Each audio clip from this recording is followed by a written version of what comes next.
Wow, you can hear the birds real well right now. Very unexpected. The mourning doves are chirping.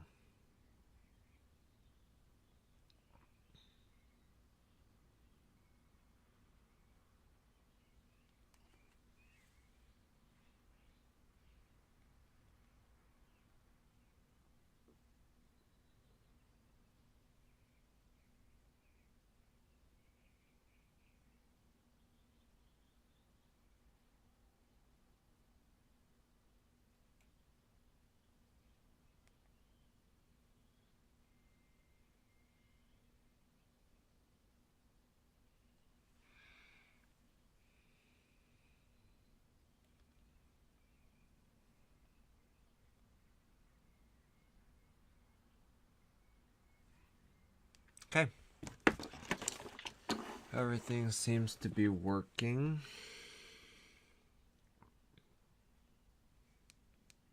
Okay.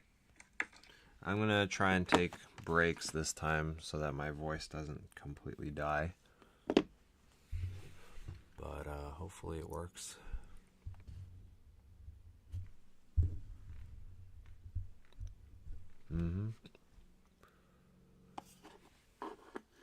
I think I will.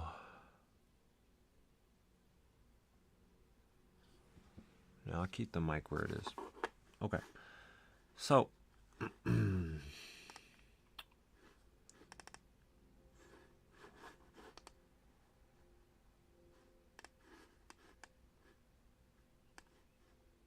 last time we covered Hematology core. We did platelets and erythrocytes. We did innate immunity. We did some of the anemias. So now we're going to quickly come over to our immune system and get that started.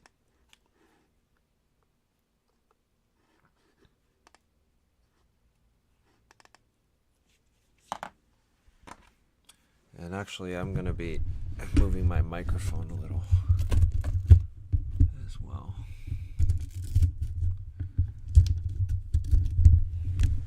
Okay, that's better. There we go. Much better. Okay, so as we were talking about earlier, immune system, you have innate and adaptive. You also have what's called a primary and secondary response, which is more related to your innate immune system. But we can cover innate again real quickly. There's a lot of barriers to infection. Some of them physical, some of them chemical, some of them cell-mediated. And this is just a basic look at it. We've already covered it more in depth in a previous talk. But instead, we're going to go look today at more of the adaptive immune system. And so there's the lymphoid tissues that we mentioned already, primary, secondary, and tertiary.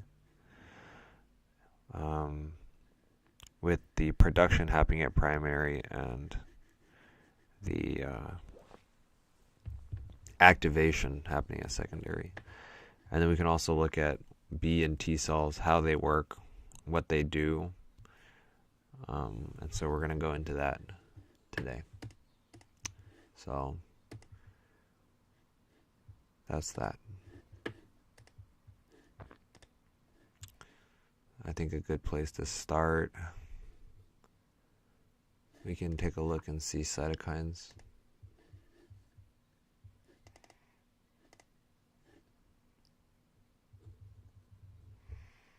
And give us a basic idea. So far, which cytokines have we learned about? We've learned about, let's pull up the other things.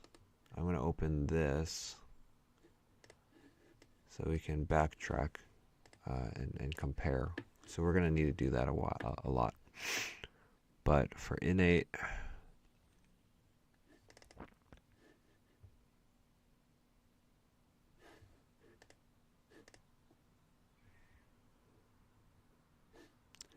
So far we've learned about IL-11, which is not listed here, but IL-11 is used for megakaryocytes. We've learned about IL-6, which is involved in the hepcidin production during an infection. We learned about IL-1, which is a major inflammatory marker. And we've also learned about the IFNs, alpha, beta, and gamma. What else have we learned about? 12 and 18. I don't think I have 12 and 18 listed here. But 12 and 18 activate your T helper cells.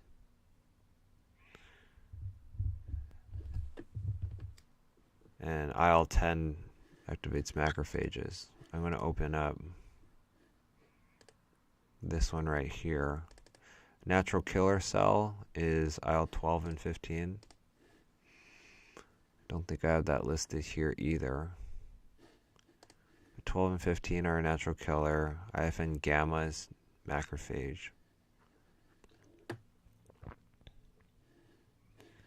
And 4 and 13 are T helper cells. T helper cells, we have them here, 4.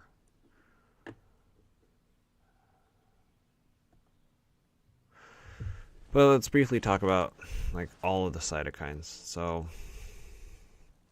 they can either be membrane bound or they can be edited to be soluble.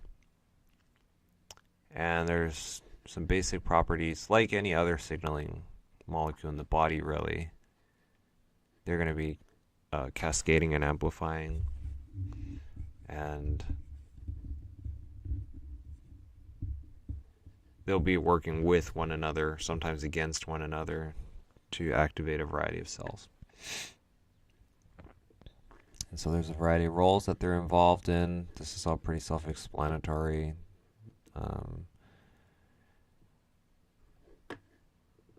And we can talk about the classifications right now. So, or perhaps, yeah, we can talk about classifications. So, for one is almost always intracellular, whether it's a type 1 macrophage, whether it's a type 1 immune response, IFN, alpha and beta, it's all going to be intracellular. All these type 1s are pretty much intracellular.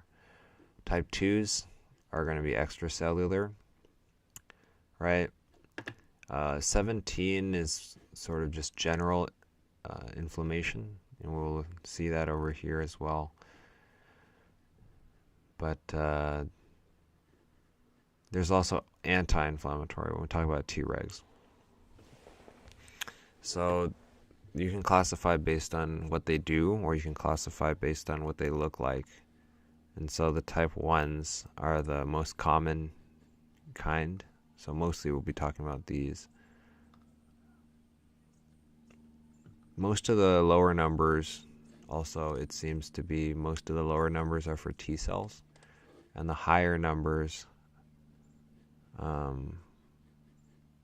for B cells. And then if you go even greater, then you get into these natural killer ones, which makes some sense, I guess. Maybe that's the order they discovered it. First T, then B, then everything else. But here's a few of them right here.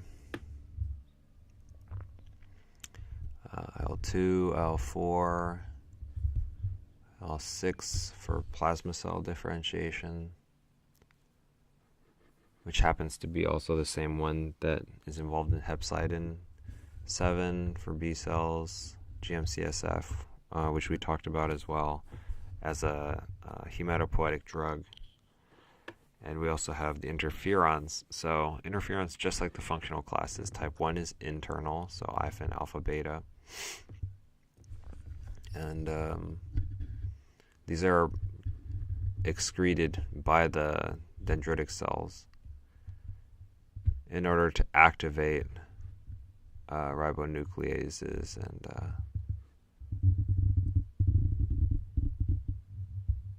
yeah. Meanwhile, alpha and gamma is targeted towards macrophages to activate those. So that's for an extracellular threat, right? We're talking about getting the macrophages to the site. Whereas this one is getting your intracellular immunity ready. Type 3 in this case is actually related to type 1. So I guess the main thing to think about for interferons is they're all intracellular, except for gamma, which is more specifically macrophage as opposed to the other cells. TNF, tissue necrosis factor, is involved with activation of a lot of the granulocytes. So alpha for your innate sort of cells, and beta for lymphocytes, it seems. TNF alpha, beta. So it's a pro-inflammatory cytokine. So again, when we're talking about macrophages, think IF and gamma, think TNF alpha, think IL-1, and yeah. IL-1, also think about probably, well, we already said IF and gamma, yeah. IF and gamma, TNF alpha, yeah. Interleukin-1, we talked a little bit about earlier. It's pro-inflammatory. So IL-1 alpha beta gets cleaved to become soluble. And that's a pro-inflammatory that's involved in recruiting a variety of cells to the site of inflammation. So I would imagine, although they didn't talk about it too much, I would imagine that neutrophils are looking for this IL-1 a lot. I could actually pull up a bigger map and we can talk about some of these signals as well.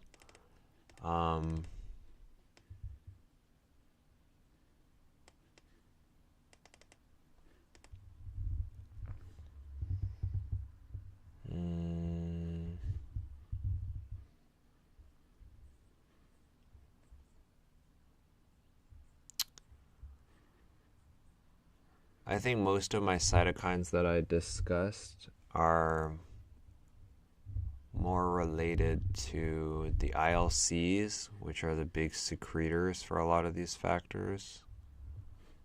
So I'm probably going to focus over here. ILC-1 for intracellular threats. Again, we talked about IF and gamma, macrophages. We talked about TNF, alpha and beta. This one talks about IL-10 as well. I don't think we talk as much about IL-10. But that's a classic type 1 immune response, intracellular. So when we're thinking about that, think interferons, think TNF alpha. And also think about IL-1, I would imagine, for general immune response. Okay. And then IL-17. IL-17 is known to activate the T helper 17 cells. We're going to go into the types of T helper cells in a minute as well.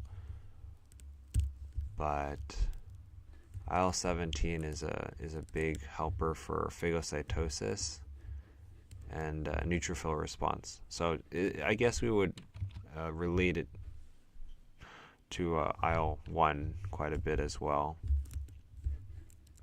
as in the sense that they're both inflammatory and activating a large number of cells. And there's obviously chemokines. If you have a problem with cytokines, you're going to have, of course, autoimmunities, possibility, hypersensitivity if you have too many of them. If you have too few of them and it's not working well, obviously you can have immunodeficiency. That's pretty self-explanatory as well. The treatments, these are all just general anti-inflammatories. So we can talk about that in the full talk for anti-inflammatories. So the main thing I think we need to think about here is the NF-kappa B versus the JAK-STAT pathway. So JAK-STAT is related to class 1 and 2 receptors.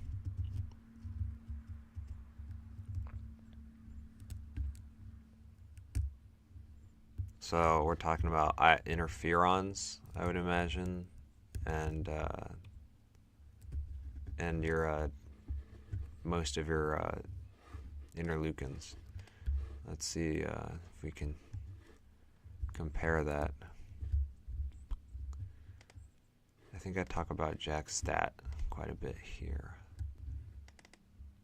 JAK-STAT.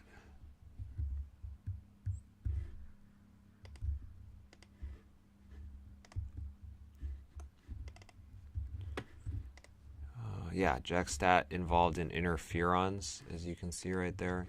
So when I say class 1 and 2, I'm referring to these here.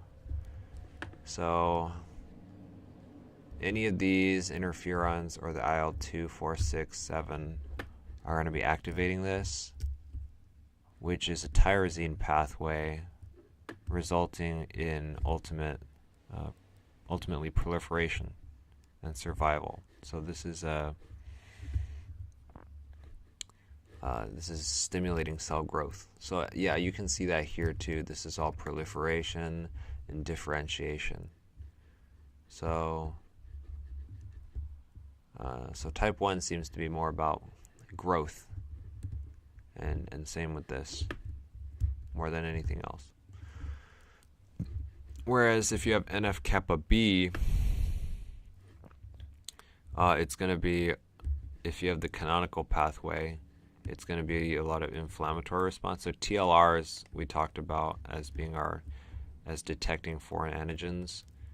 TCR, BCR, we're going to talk about a little bit later, but that's still recognition. All of these seem to be recognition of foreign antigen. And IL-1, as you can see here, IL-1 is also related to canonical. So this is all pro-inflammatory. Yeah, tissue necrosis factor, toll-like receptor, IL-1. So these are sort of their own thing. If we separate the receptor classes, right, sort of in a line right here, we're separating out our proliferation factors from our sort of inflammatory factors. And the non-canonical pathway involves CD40 ligand, which I believe CD40 ligand was related to cell death.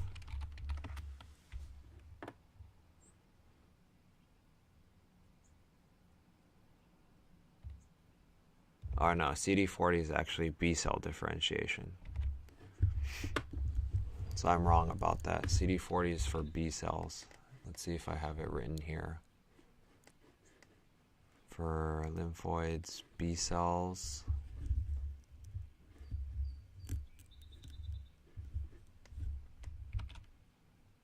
In any case, it appears to be a co-stimulatory factor, and we're going to talk about this CD40 a little bit later when we go into the discussion of B cell development. So we're going to cross-reference at any one point, at every point of this, we're going to go back and look at our previous notes to compare the cytokines. That way we know what we're talking about. And BAFF receptor as well. So actually, the non-canonical, these are both very much related with B cell development, as we can see here with the secondary lymphoid organogenesis. So we're going to look at this more later. But essentially, if we're talking about JAK-STAT, we're talking about major cell growth. And if we're talking about NF-kappa B1, we're talking about inflammation, classic inflammation.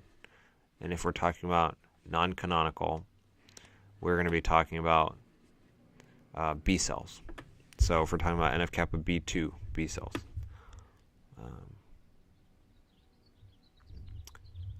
Yeah. Yeah, again, inflammation. So, real quick, I'm going to make sure that we are correct about what we're saying about JAK-STAT, because JAK-STAT is sort of an important pathway that's involved in quite a lot. So we're gonna confirm that real quick for cytokines and see if the professor has anything else to add about that.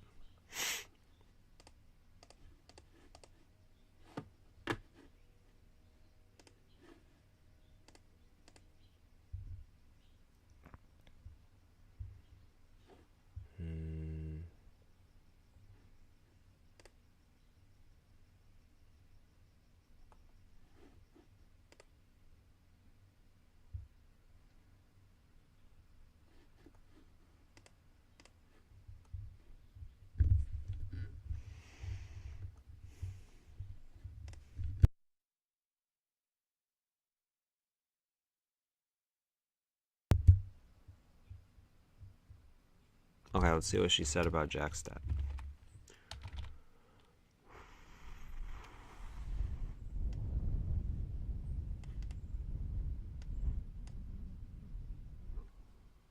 Gene transcription. So that doesn't help us, right?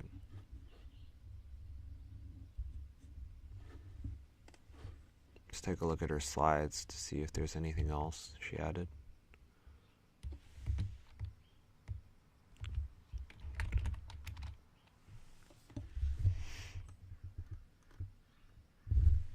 Because if we understand JAK-STAT, right, that's going to apply to all of these interferons, all of these right here.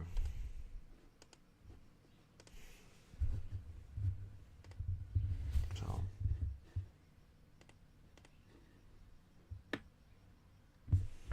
yeah, let's see. Here's JAK-STAT.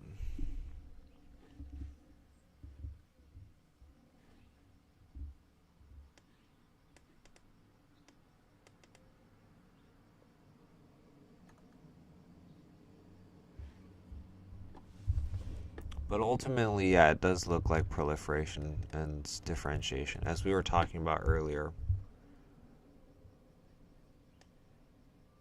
So class 1, when they say class 1, type 1, we are talking about these right here.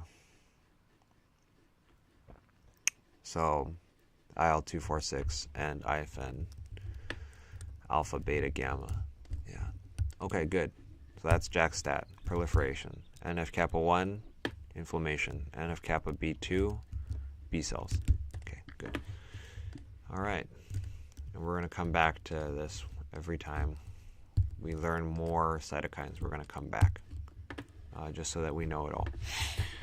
So, all right. So now we did immune systems and we did cytokines. So next, what makes sense to do is talk about the T cell development, 028.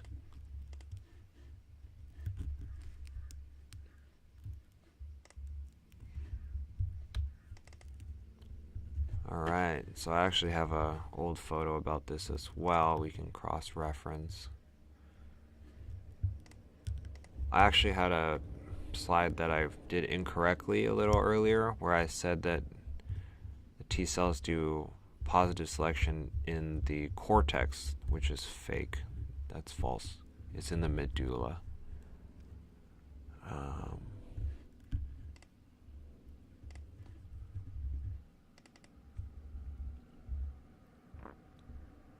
But I'm going to go do a quick background on B and T cell development. So both of them, obviously, you start with the lymphoid progenitor, but your T cells with the CD3 are going to be developing in the thymus, whereas your B cells are going to be stuck in lymph nodes. And they undergo this whole clonal expansion and receptor rearrangement they do all of this upon activation, upon the meeting of a antigen presenting cell. Whereas your T cells are just going to start doing that in the thymus, sort of immediately after coming out of the lymphoid progenitor. So we're going to be going through this whole discussion of first going double negative, then going double positive, and then going through 2 rounds of selection, positive or negative, and then going on to differentiate into a variety of different kinds of T cells. So we're going to have this discussion of different T cells as well in a minute. Whereas your B cells, we're going to talk about their rearrangement, and then eventually maybe some of their changes to plasma or memory cells. So keep this in our mind. We're going to come back to this. So I'm going to jump to T cells. So T cells. So we start as hematopoietic stem cells, just like we discussed a while back. That's where all of our cells come from big boy HSC right here. And after that goes to lymphoid, and then lymphoid is going to get us to our T cells. So that's this process. So the markers for hematopoietic stem cell are CD34 and CD44. Let's review what kind of CDs we know about. We know that their CD40 is present on the B cells. We know about innate cells as well. Let's take a look. Innate cell CDs as well. If I can pull this. I don't think it's discussed in there, but we know a few of those as well. T cell development.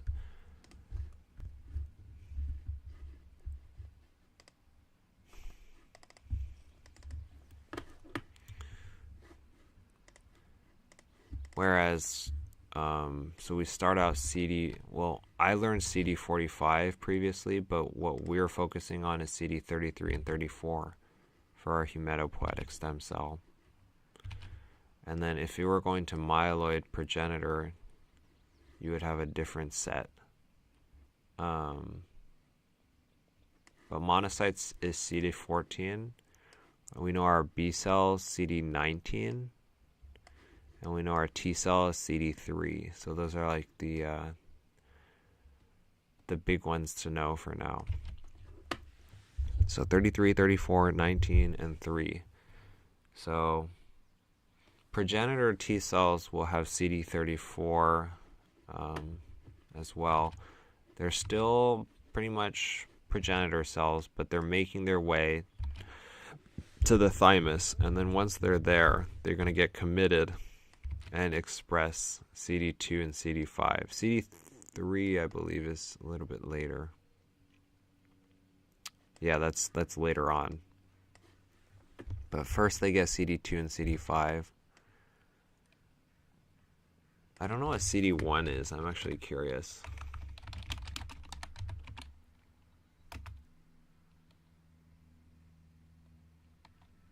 CD1 is on APCs.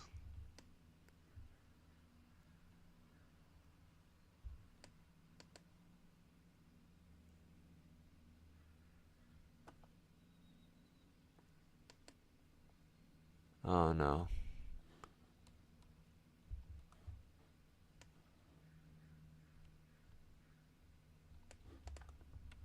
So CD1 appears to be an antigen presenting cell thing related to MHC class 1. Whereas CD2, so anyway, our small numbers for T are obviously all T cells. So CD2, CD5, CD4 we're going to talk about in a minute. CD3 as well. But first, it gets committed as a CD2 and CD5. So it'll be in the thymic stroma. It'll get to the thymus. And then at the thymus, I think my picture is probably better. It's going to start its process. So first, we'll talk about double negative. Once it gets to the thymus, it's going to start off and do the T cell rearrangement from its committed phase right here, where it does VDJ rearrangement or VJ, so it depends right here. So there's a two heavy chains. I guess it's analogous to heavy chain, is alpha and gamma are analogous to heavy chain, whereas beta and delta are analogous to light chains. So once it gets into the thymus medulla, it's going to do the it's going to first express the double negative traits. So it's not going to have CD4 or CD8 yet, but it's going to get its IL-7. IL-7 is a major one for growth. And so all of these are major growth markers. IL-7R is going to allow it to be stimulated by the epithelia. Same with Notch. I have it written here too for Notch. But it's going to get this immature T cell to start growing and expanding. So that's I guess it's now at the thymus. And then it's going to start doing the rearrangement. And it depends on which of these chains form first. If it forms the gamma delta, so that's a gamma heavy chain, delta lightish chain, I want to say, and it forms this gamma delta TCR first, then it's going to be it's not going to complete its education as a T cell, and it's going to be sort of a half-educated T cell, where it's not going to be recognizing any MHC. It's just going to be a sort of a signaling cell in the gut mucosa. I think if we were to compare it, it would be sort of analogous to an ILC, probably, just a signaling cell. Whereas if you have the beta form first, then we get towards our pre-TCR. So the beta is going to form first, and then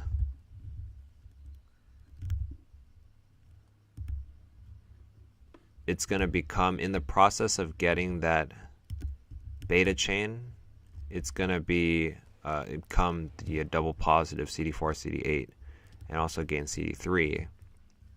So those are all the true T cell markers. So everything prior to this, CD2, CD5, CD34, 44, these are all immature. Whereas if we get to 4, 8, and 3, this is a sort of a starting to become more mature T cell. And if you have that beta, you're going to start forming your alpha beta T cell. And then so once you've gotten a successful TCR, or you form some sort of TCR, then you're going to move on to the next step, which is positive selection. Maybe it is true that it starts off at the cortex first. Maybe I'm wrong.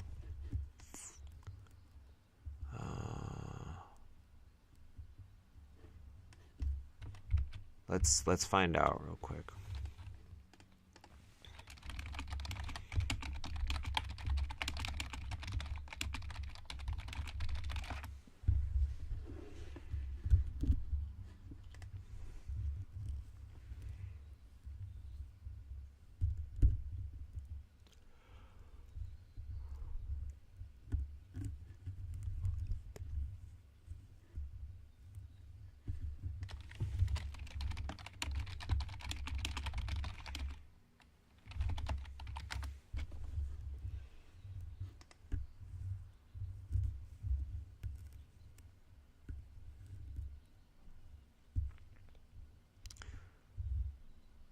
Right, so yeah.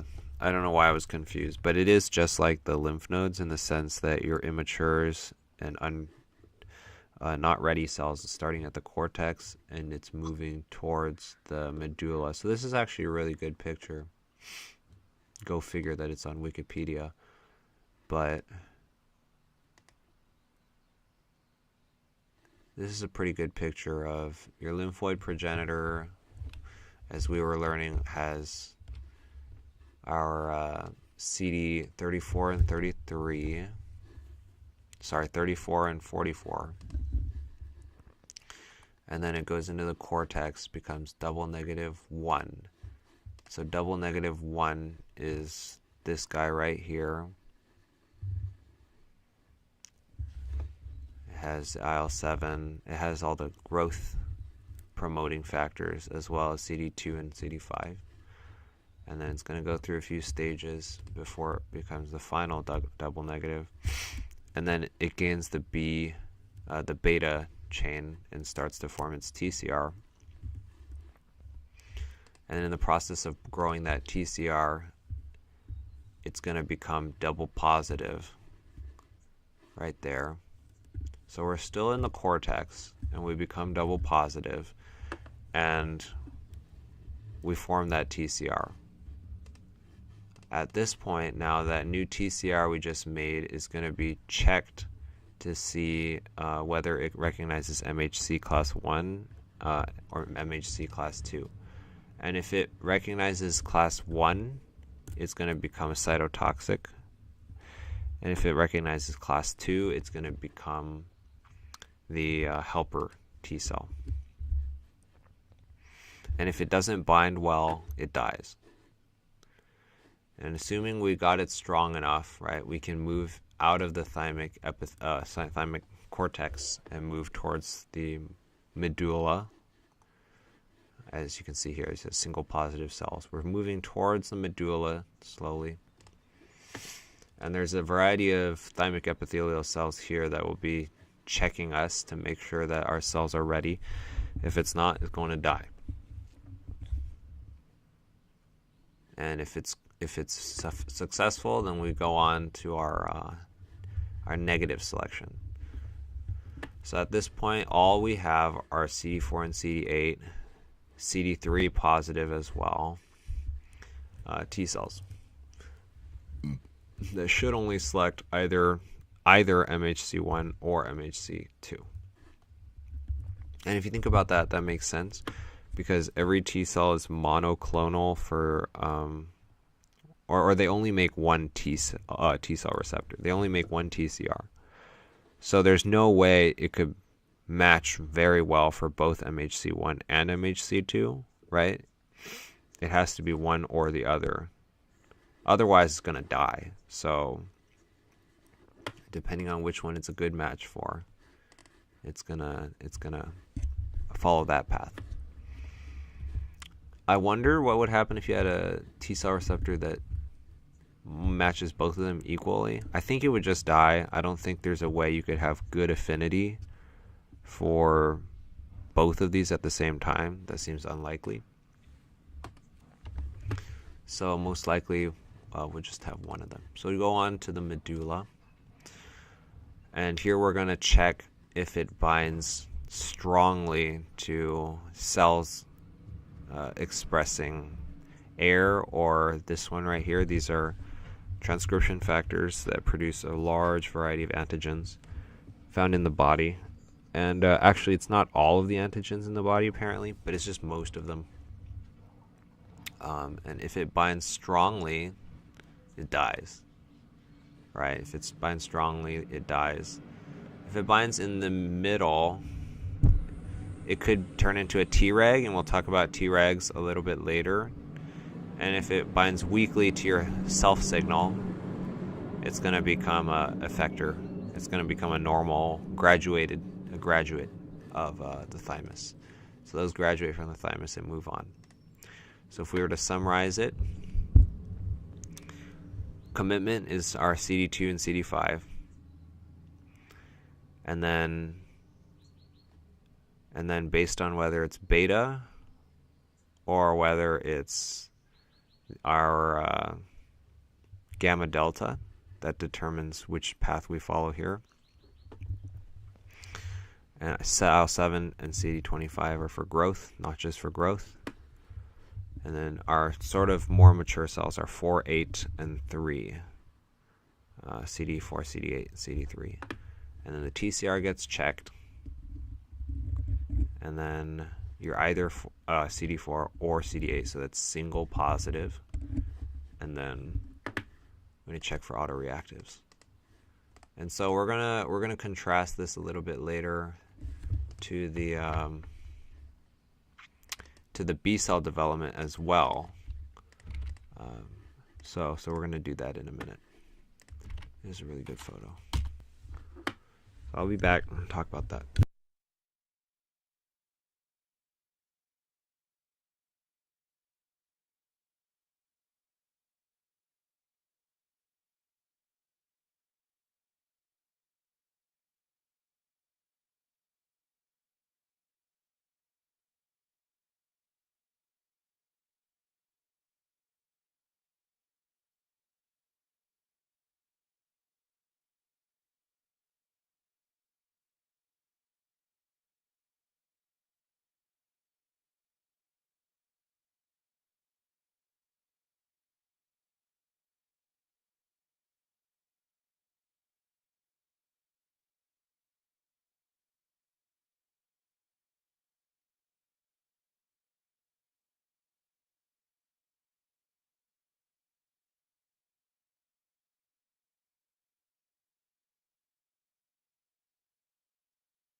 My throat is starting to get messed up from talking so much.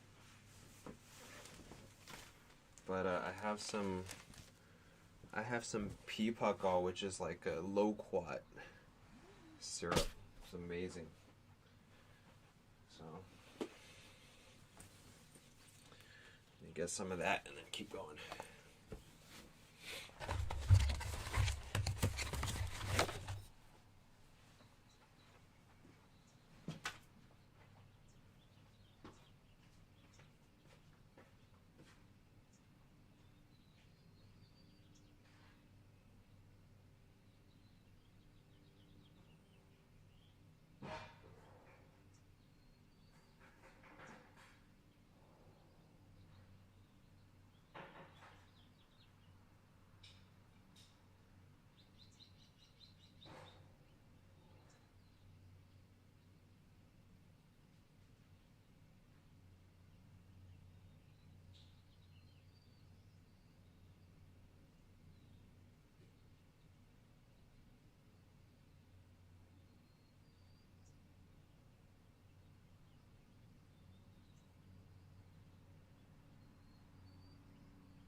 Alright, I feel better already.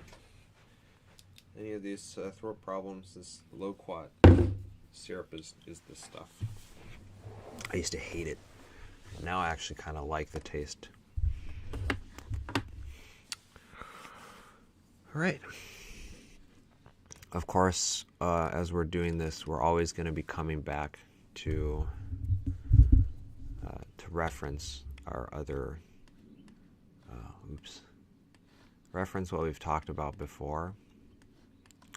So when we move on to B cell development and even blood cancers. We're going to come back and forth. Make sure we know what's going on with each of these. So I'm going to open the T cell one as we just looked at.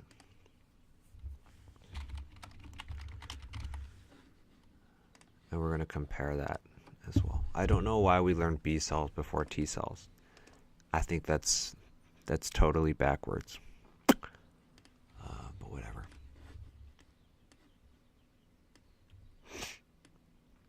Okay. So now let's move on from that, from T cell development. And we're going to contrast that right now with B cell development. I think it's best that we go back and forth so that we can compare each of these. Let's go to B cell development. Okay. So this is perfect. We can go back and forth between these two here. Right? So just like T cells, we start with our CD34, CD44 hematopoietic stem cell. And apparently there's a subpopulation of B1 fetal B cells that only make IgM, but that's not really important to what we're talking about today. We're just talking about our normal B2 B cells. So all this is B2 cells.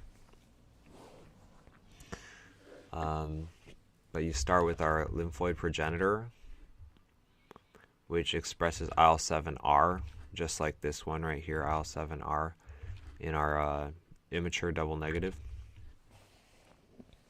So that's apparently that cell, IL-7R, is apparently expressed much earlier on than I had here, but it allows it to grow. As you can see here, the stromal cells produce IL-7, and that helps your lymphoid progenitor to proliferate. I don't think we included IL-7 as one of our... I think we did have IL-7. Oh, here, perfect.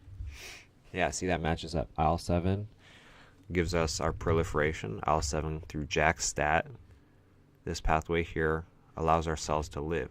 If we did not have IL-7 receptor on our B cells, and let's be frank, on our T cells as well, because it's important here too, they're going to die. Or we're not going to have enough. Because we got to keep in mind that this whole process of development here is going to kill a lot of cells. So we need a lot of fodder to start with, right? Otherwise, we're not going to end up with any cells. It's brutal. It's a brutal process. So if you don't have a big enough crowd, everybody's going to die, right? So, so if you don't have that, if you have too much, actually, if you have too much IL-7R, you're going to get a leukemia, and if you don't have enough, you're obviously going to have a disease as well.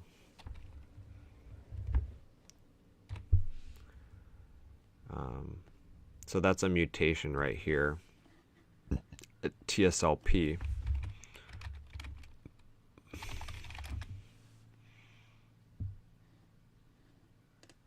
So that's actually called lymphopoietin. We learned about erythropoietin and thrombopoietin, but now we learn about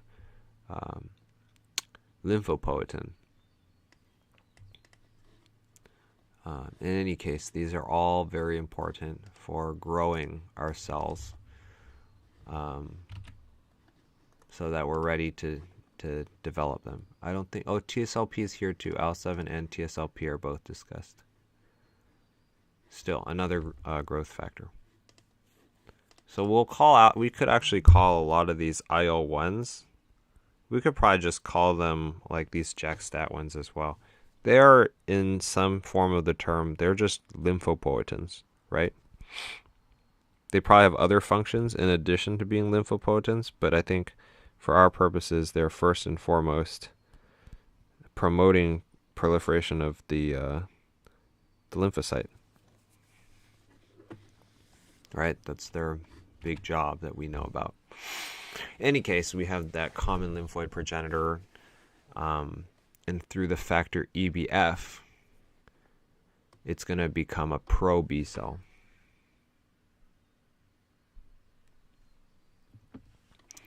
And this pro B cell is going to go through our, is going to actually produce a pre-BCR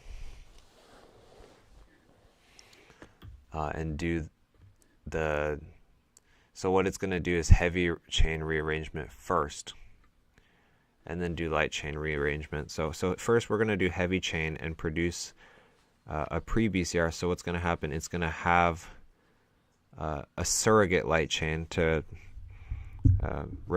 substitute, because we didn't make the light chain yet. And so it's going to put these together, and IgA alpha beta are just it's like the bottom part to help it signal into the cell. But what we need to care about is heavy and light. So it'll do the heavy chain rearrangement. First DJ and then VDJ. So first the D and J combine, and then the VJ combine. And we're going to talk a little bit more. I probably should have covered this first. We're talking about the genes of VJ and VDJ. But essentially you create a pre-B cell receptor that's purely intracellular, I believe. And you're going to have CD19, which is our indicator that this is a B cell. And it's going to do that rearrangement through these genes, RAG1, RAG2, and TDT. We're going to cover this one step in closer detail in a minute. And if it has that working heavy chain, it's gonna make it onto the next stage. Just like with T cells, we only have one heavy chain. All right, and then per cell, and then we're going to move on. And now it expresses CD20, and it's going to have a real BCR now. It's going to do the light chain rearrangement right now. The VJ rearrangement for the light chain. And this can be either kappa or lambda. I don't think it really matters. Functionally, they're the same. But if you create a correct, correct light chain in addition to your heavy chain, then you've successfully done your positive selection, and you pass the pre-B stage. So that part is quite analogous right here to our positive selection here, except we sort of do it in one step for the B cell. Right, we do that heavy chain, which is our beta, or versus our gamma right here. And then next we form our alpha, or if we form our delta, right? But it only checks it once. You only have one positive selection event. Whereas for B cells, you have sort of two. There's no concept of a pre-TCR, but there is concept of a pre-BCR. If that's happened, then you get PAX5 is going to allow you to move on to the next stage that you graduated, and then after you graduated here, then you start to form a mature B cell, immature B cell, and now you do negative selection. So just like with the T cells, now we do negative selection, and it's going to test, right? If it's autoreactive, it's going to die. But you could also do some deactivation. It's not just killing. You could also save some with some receptor editing.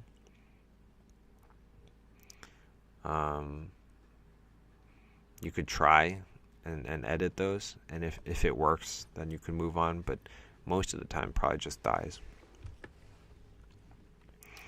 And then so you have your mature B cell now that has IgD as well. IgD is very different than all of the other immunoglobulins that we talk about. such as A, G, and so on, because D is not really very useful, but it's also made more easily. It can just be made with splicing without actual gene editing and rearrangement. It's mRNA splice, not DNA, right? So now later on they're activated to become plasma cells. I believe that's CD40 that does it turn to a plasma cell.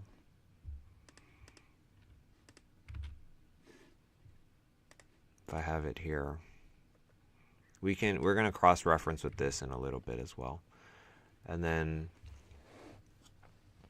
you could do isotype switching, you can do somatic hypermutation. We'll talk about all this B cell specifics in a minute. But let's see how we're doing so far. CD40, they said CD40 is naive B cell. So some of the things that I learned in undergrad are a little bit different than what we're learning now.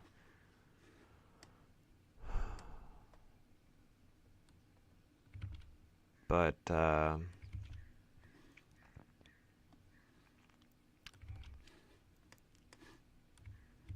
think that's fine as long as we focus on what we're learning this time.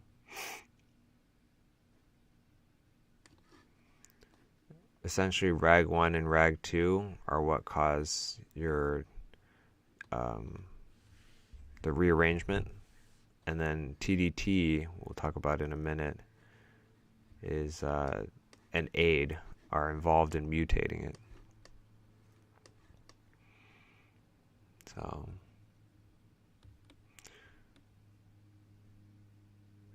yeah, there's a lot going on. So now we've done both T and B cells.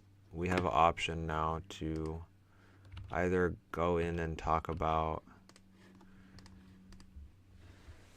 T cell function and dive into T cells, or we could dive into B cells. And I think it's better that we dive into the B cells first and learn a little bit more about the rearrangement of VDJ before we move on. So let's do that. So VDJ, we're talking about right now, is B cell diversity. Okay. So I actually don't like some of the things that I did for the drawing this time around, but we'll see what we can accomplish with this. So we're talking about B cells right now, and we start with rearrangement.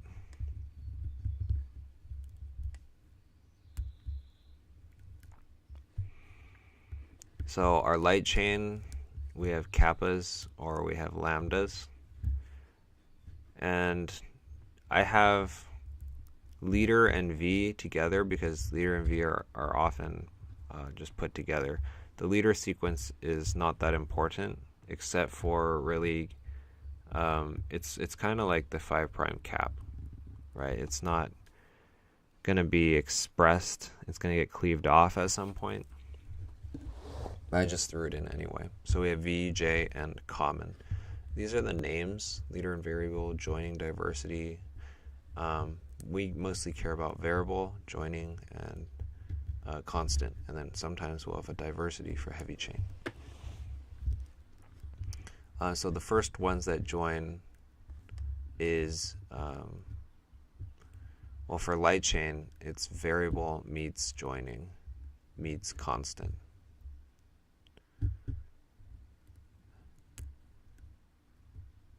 Right.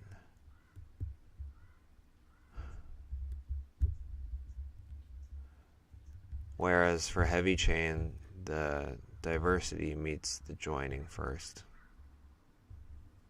And then the variable meets the diversity and joining. So it's kind of complicated. I have it outlined here. First you do DJ, obviously, as I was writing here. And then you have VD.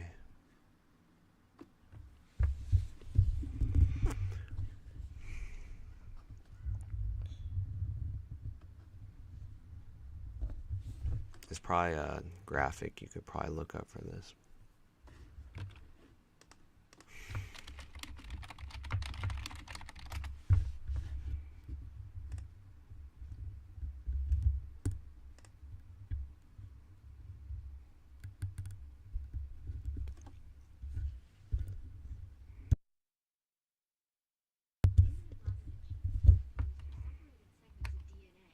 Become joined together by a process called somatic recombination to make a functional gene. In heavy chain genes, there are 3 gene segments: the variable, or V segment, a diversity, or D gene segment, and the joining, or J segment. Light chain genes, such as those shown here, have only 2 gene segments, the V and the J segments. Gene segments that can be recombined have specific sequence motifs adjacent to them, called recombination signal sequence, or RSS motifs. A protein complex containing the products of the recombination activator genes, RAG1 and RAG2, binds specifically to the RSS motifs. In this example, flanking a V gene segment and a J gene segment. The individual gene segments, to whose flanking RSS motifs the RAG protein complexes bind, are selected at random from a number of copies present at each gene locus. The RAG protein complexes bring together the gene segments to be recombined and cleave the DNA exactly at the junction of the gene segment and its adjoining RSS motif. The cleavage creates a hairpin of DNA at the end of the gene segments and double-stranded breaks at the ends of the RSS motifs. Additional proteins, DNA-dependent protein kinase, Ku, Artemis, and a dimer of DNA ligase and XRCC4 are incorporated into a large complex with the RAG proteins. It's 2 p.m. Hope you're having a good day. These RSS ends are joined, forming what is called the signal joint, to create a closed circle of DNA that plays no further role in the recombination process. The DNA hairpins at the ends of the gene segments are then cleaved. An additional enzyme, terminal deoxynucleotidal transferase, or TDT, is recruited and adds additional nucleotides to the ends of the DNA strands.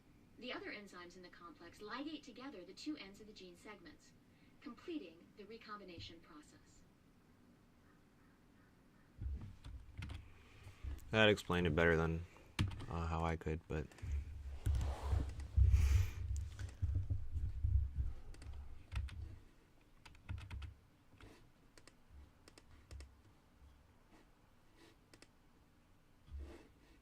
at this point we have the first step. Our DNA is recombined using RAG1 and RAG2 and using TDT, as they were talking about. And there's a lot of specifics in how the hairpins look and how the signal sequence looks, but that's really complicated stuff. Essentially, I think all you need to know is that it depends on the shape of the DNA as well, because the spacer is either 1 or 2 turns of DNA away, and that's how the RAG1 and RAG2 are sort of combining this stuff.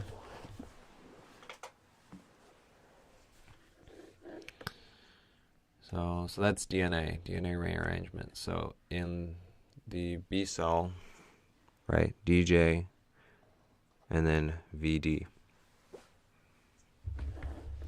Or it's just VJ. As opposed to our T cell, let's take a look over here,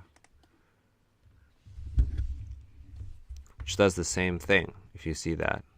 It's VDJ, so it's DJ first, and then VD. And then the VJ as well for the light chain. So that part is actually quite similar.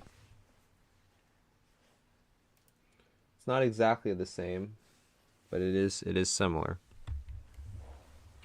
Okay. And next we're going to go to RNA. So once we've created an mRNA out of this DNA sequence, we're going to change it up a little more even. So that's how we create our IgD. And that's also how we leave the we don't make some of the extra ends, right? Because there's some extra DNA that's still here prior to the V that's still there, but we didn't turn it into RNA. So then it'll start at whatever leader sequence we're using here. So it'll start there, and then it'll also have some excision going on. And what that means is that the L and the V are a little bit separated, but it's going to make sure that they're right next to each other. And then it's also going to get our constant region. So that's sort of the important part, is it gets a constant region to where we need it to be. So now we have perfectly starting at the L. You get our V, we get maybe our D if it exists. We get our J. And then moving on to connect with our C. What's a good way to remember VDJ versus VJ?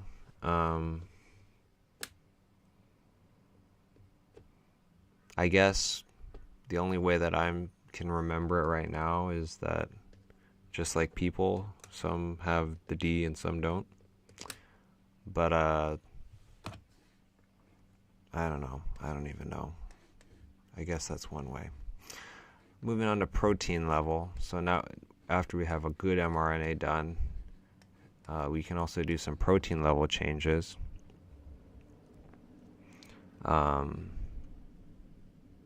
Where our leader sequence is removed. Right, so if we were to recap, we got a long DNA with a lot of extra L's and V's. And we have extra everything.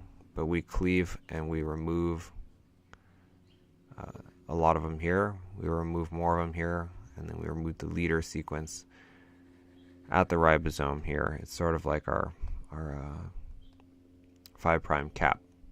It's actually exactly what it is, right? It gets removed. And if it doesn't work, then it'll try some editing. And if it does work, that's going to be the one that the B cell uses.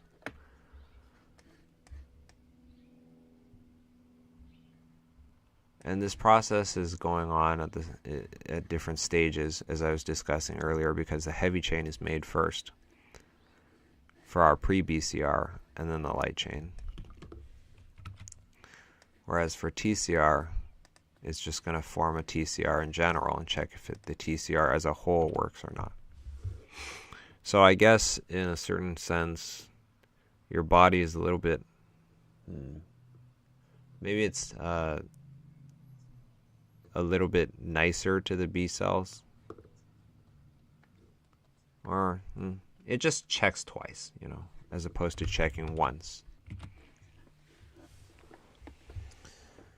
And then at this point you have somatic hypermutation, which is when you have the AID. So what happens is it mutates the C's into U's, and U's don't belong in DNA, so the U's get removed. So that's going to create a lot of variation there. That's going to happen at the medulla of the lymph node. And then you're also going to have some class switching.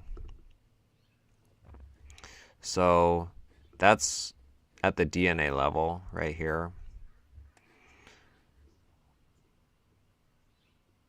where you're going to be excising some of the C regions. So actually, I wrote this well in my old notes, but the DNA actually has all of the constant chain pieces all one after another, so it'll cleave a specific part of it, and that'll be the constant reader. So let's talk about it here. A M chain will have everything included here. A delta chain will have this mu removed and have everything after that. Gamma have that, and then everything after that. So it's going to be nicking that and cutting it so that we can get our IgGs, IgEs, A's. And then this is just some a diagram of that as well, of AID doing the class switch recombination.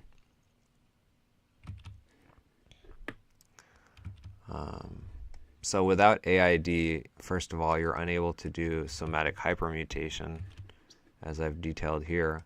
And you're also not going to be able to do your class switching, labeled here.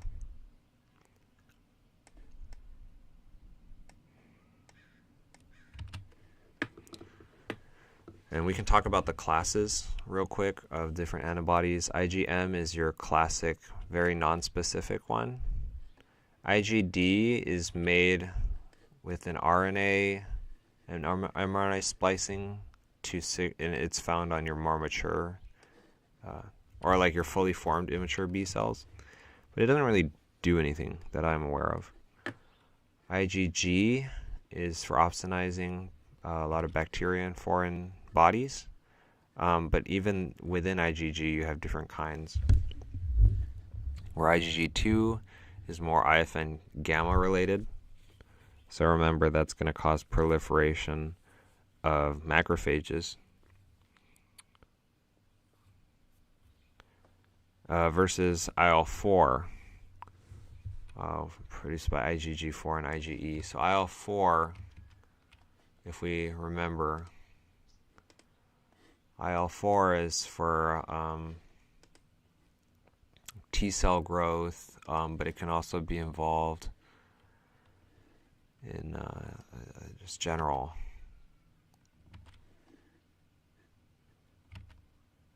just cell growth in general here of the lymphocytes and other cells. If you don't class switch correctly, don't have AID, as I was saying, you'll have hyper IgM immunodeficiency. So that's that. I don't think it affords too much of a change for how we look at T cells. It's going to be pretty much the same thing, right? VDJ and then VJ. The only difference that we should think about is that we don't have AID and we don't have any of this APE1 going on for T cells. There's no mutation, there's no destroying and mutating DNA. There's only the rearrangement and splicing. So for a T cell, that's it, just from here to here. You don't do any of this nasty business. Somatic hypermutation is actually some really nasty business because it's really random, right? You're introducing very new material into the cell. And I had a professor talk about how he was theorizing how somatic hypermutation with AID is pretty analogous to something we see in HIV down the line, which is how the reverse transcriptase always introduces new mutations. So he had a theory that those two are somehow related, or maybe even borrowed from HIV, that mechanism. I guess it's also pretty interesting that HIV likes to localize at the lymph nodes, right? So perhaps there's some connection. Who knows? Who knows? All right. So now we just covered BCRs and TCRs. But in order to fully talk about TCRs, right, then we should talk about the MHC complex. So I am jumping around a lot between T and B cells, but I think it's important if we're going to talk about distinctions between the two. Otherwise it's going to be very difficult for us to tell the difference.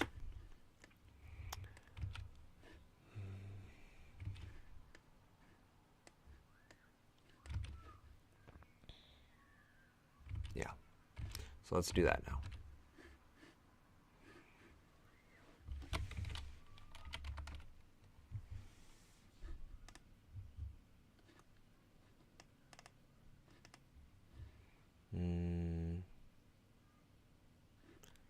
Actually, I'll go to MHC. Yeah, let's go to T cell. Yeah, why not?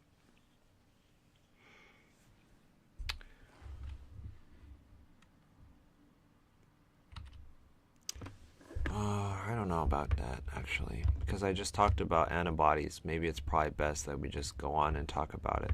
Yeah, let's continue, right? Because we talked about TCRs and BCRs, and we'll just keep following that line of thought and talk about a soluble BCR, which is the antibody, right? These are all very closely connected. The TCR, the BCR, the antibody. They're all look pretty darn similar. They all look like this Y shape. So we already talked about the light and heavy chains. And we talked a little bit about the isotypes already. See, IgM is pentameric. It looks like that star shape. IgA can be dimeric. Can look like that. I also had a trimeric drawn out, but I suppose it's mostly dimeric.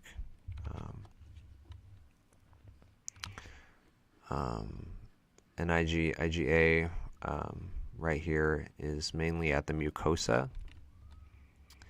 I didn't add this in my new notes, but there's different signals that will cause your body to produce any of these specific isotypes. How to switch from IgM to one of these. So, for example, if we had IFN gamma. IFN gamma is the one that we learned about that causes big macrophage proliferation. It's an intracellular threat, and we want to proliferate our macrophages, IFN gamma. So then that's going to make sense because we're going to produce more IgG if we know that it's if we want our macrophages to go to work, and then that'll opsonize and increase phagocytosis. So that B cell will work very closely with the macrophage, right? The T cell is going to be secreting IFN gamma to the B cell, which will give the IgG, and then it will also give the IFN gamma to the macrophage, which will start eating. So it'll team up, those three will team up together. Versus if you have a worm, it'll give you IL-4 and TGF-4. I don't know what that is, but it'll give you IL-4 and try and start up a allergic reaction. I don't know if I covered that too much on our innate immune cells, but it appears that IL-4 is important for mast cells and or actually mostly eosinophils. Yeah, right here. For allergic. You're going to have to take my word for it. That the IL-4 prompts the IgE. And then you also have TGF-beta, which will do your IgA. And we know about TGF-beta. Right? TGF-beta is involved in our TNF-beta, sorry, not TGF-beta. TNF-beta, tissue necrosis factor, also in lymphocytes, in inflammation at your mucosa. So that's that. So anyway, that's isotypes. Right, IgE for parasites, IgG for opsonization, A for your mucosal surface and inflammation, and M, just the normal one. Interestingly, the IgG is mostly for opsonization because it's not as good as IgM at lysing. So IgM right here is for lysing. You only need one IgM molecule to start lysing versus IgG, you need two.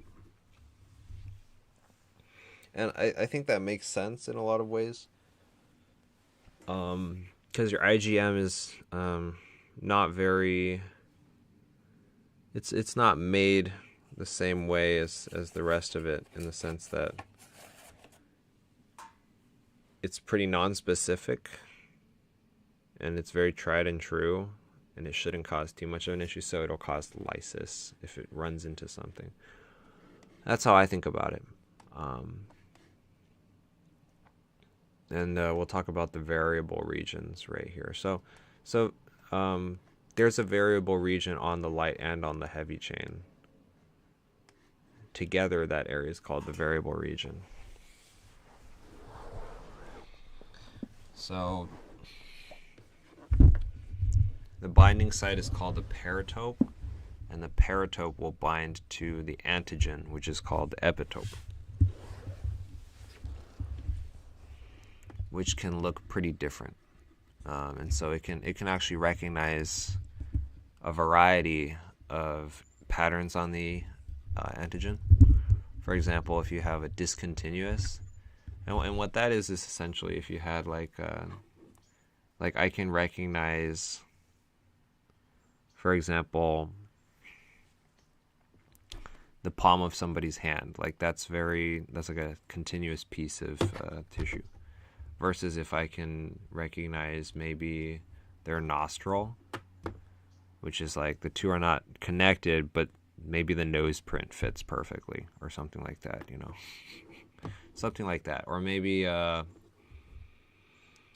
can't recognize what one of their hands look like, but if you put the two hands together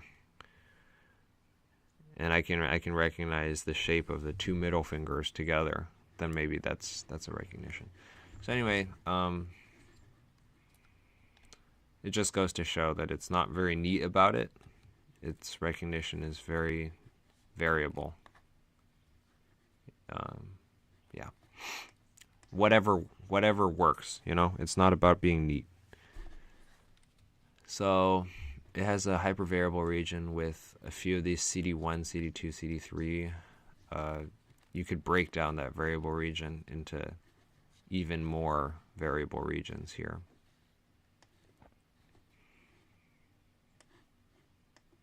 And when we talk about MHC, we're going to contrast MHC with this a little bit as well, probably. Because, or I don't think we have a dedicated TCR lecture. I suppose, yeah, when we talk about MHC, we'll just be talking about a lot of this. And so your antibodies can be used as medicine. You can use it in active immunity, or as medicine. You could give somebody antibodies. You give them monoclonal, and monoclonal antibodies are usually made in a lab using an immortal cell line. That's how you guarantee that it's monoclonal and a single cell. And you can do various steps to make it more human and less likely to cause an allergic reaction. Or you could do what's sort of more primitive, which is polyclonal, where you just inject a rabbit, or you inject a cow, or you just get blood from another person. It's more primitive. It's not in vitro. This is sort of in vivo work, the polyclonal. Injecting like a rabbit, for example, with all of the body's immune cell antigens, and then you get IVIG right here, which is going to kill all your immune cells, because that's what you gave the rabbit. You gave it a sample of all the immune cells, right? And so you can get a variety. You can do anti-venom by injecting a horse or something and getting some of its serum. You can isolate it. Thing is, these don't last that long, right? Whereas none of these last very long. Once they're out of your system, they're out. So let's talk about constant region. Sometimes you'll have an alert. Your antibodies are autoantibodies for other antibodies. So it's like antibody on antibody violence, like they just attacking each other. But most of the time, that's not the case. And the FC receptor serves a lot of functions as well. Obviously, when the variable region is stuck to something, then your FC region is going to be pointed towards the rest of the blood, right?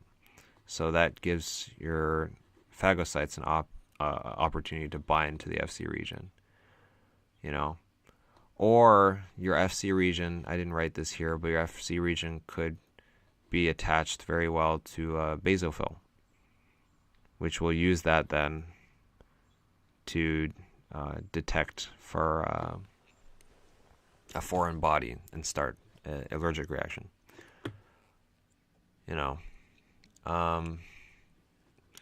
Or IgG can be used to, or a natural killer cell can detect that FC receptor, and it can use that to just kill the cell outright. That's IgG 1 and 3. I don't think I'm going to remember that, but yeah. We could also talk about Brambles receptors. So Brambles receptors are actually a special FC receptor that increases the half-life of IgG. So this will make it so that they last longer when they're in a child, which is just an interesting point, right? Because if we can increase the half-life of an IgG, then maybe that might make a drug better over here, right? Maybe it will allow our IgG to last longer in the blood. So I don't know, actually, if we can use Bramble receptors in medicine.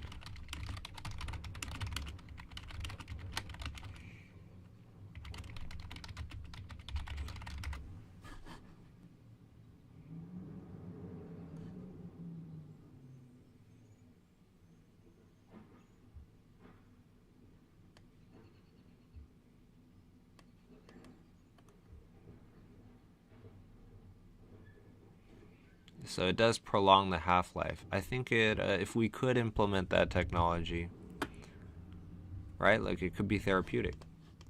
We could give somebody maybe monoclonals or polyclonal. Oh, most likely monoclonal, right? Because we can engineer those more, and it'll just last for a longer time in the patient, so we won't have to give it as much.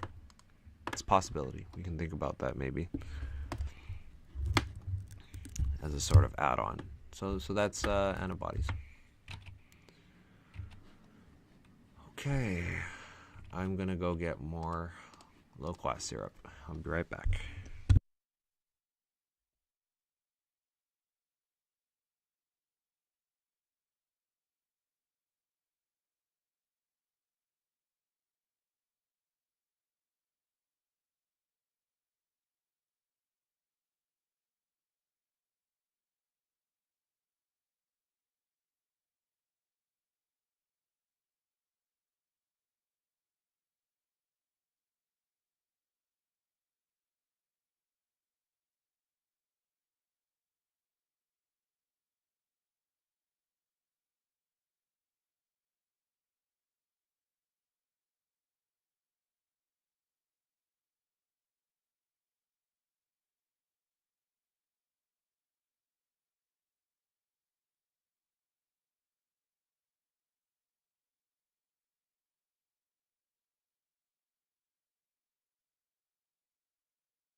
Okay, so talked about antibodies, talked about B cell diversity, talked about development of our lymphocytes. Now, before we talk about the function of our lymphocytes, I think we should talk about the tolerance, especially with relation to the development. We need to know what they are, and we need to know how they're made, right? And what are the implications of that? So I'm going to jump into that.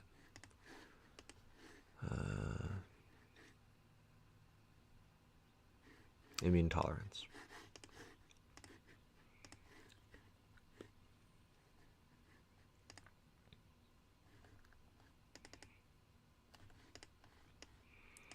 So, I'm going to pull up B cells and put it right here as well.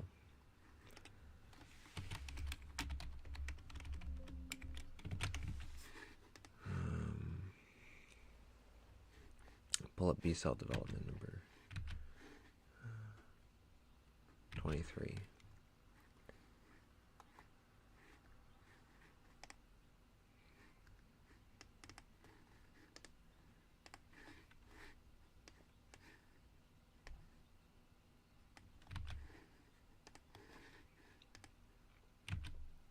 So we're going to talk about the cells that make it past negative selection. So that would be these guys here and these guys here. What happens if they survive negative selection, but then they go into the body and they're still a little bit reactive, right? Like the Wikipedia article, if they have intermediate sensitivity towards our own body antigens, what do we do? That's the topic of tolerance. So let's pull that up. In fact, I think I'm going to throw this here. Yeah, let's talk about tolerance.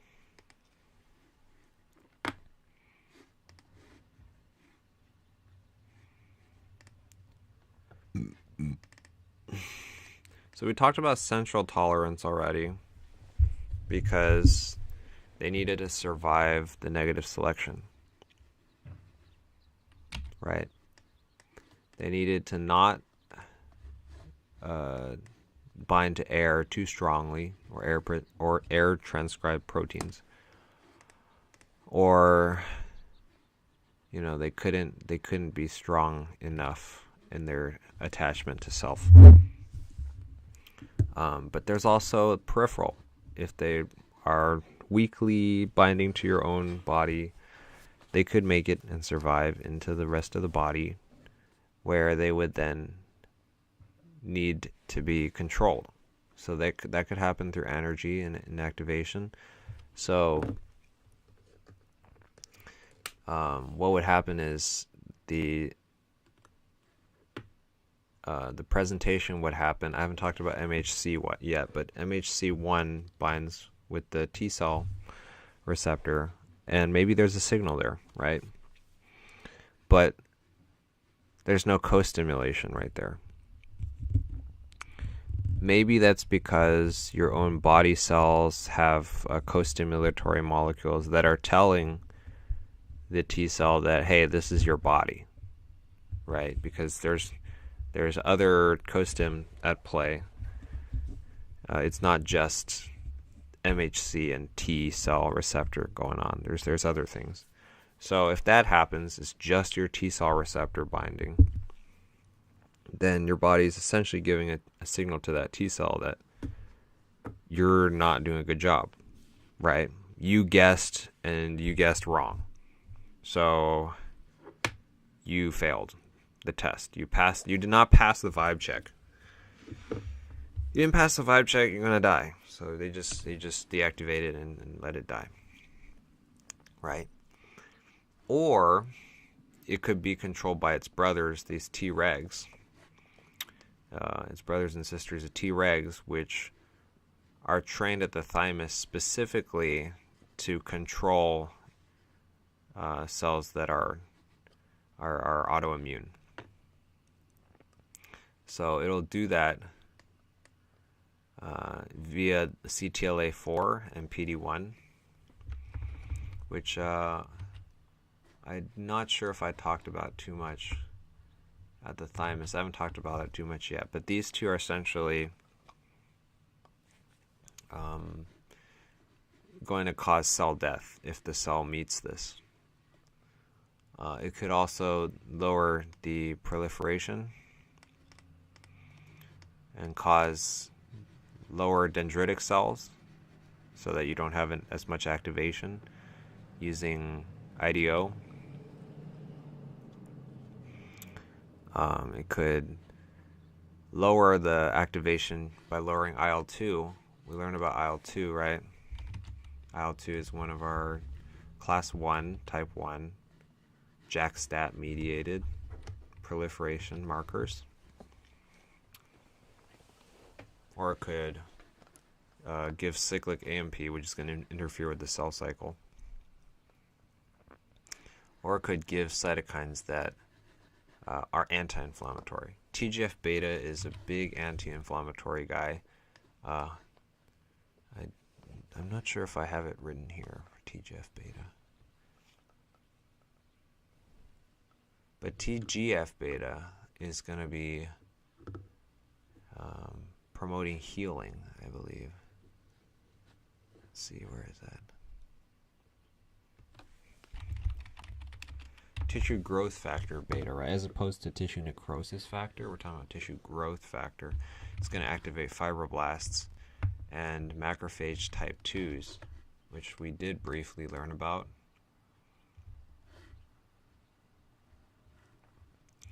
It's going to get our macrophage type 2s to start rebuilding. Let me see if I can find it. Not here, but yes. So it's going to tell its brothers to chill. It's going to kill some of its brothers, okay, which is kind of bad. I guess sounds bad, but it's important. And they're all CD4 cells that are specifically trained with CD25 and FOXP3. There are a few sites in the body that have a very high number of these sort of fast ligands right here. We need to remember this especially because this will cause death of the cells. And this is not as much T cells killing other T cells. This is just expressed. I guess it is also T cells killing other T cells, but this is not just Tregs. This is all T cells or other areas of the body just having these sort of death signals. And if fast ligand, I think, which one is fast? Which one is fast receptor? I think fast receptor is CD95.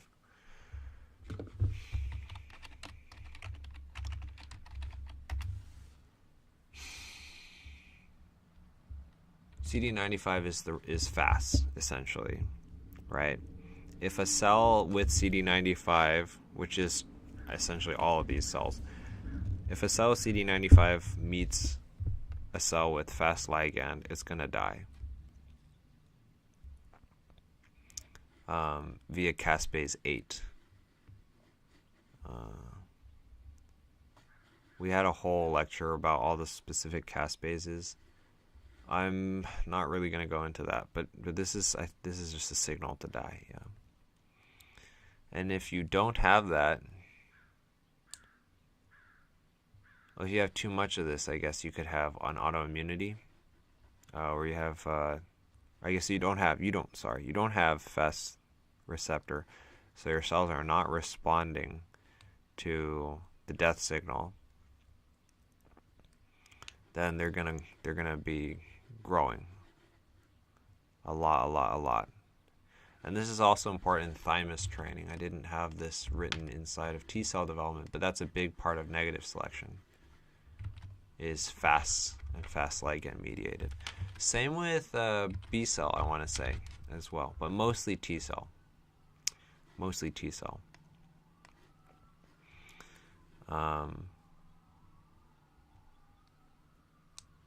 Apparently T cells have FAS and FAS ligand, whereas B cells only have FAS.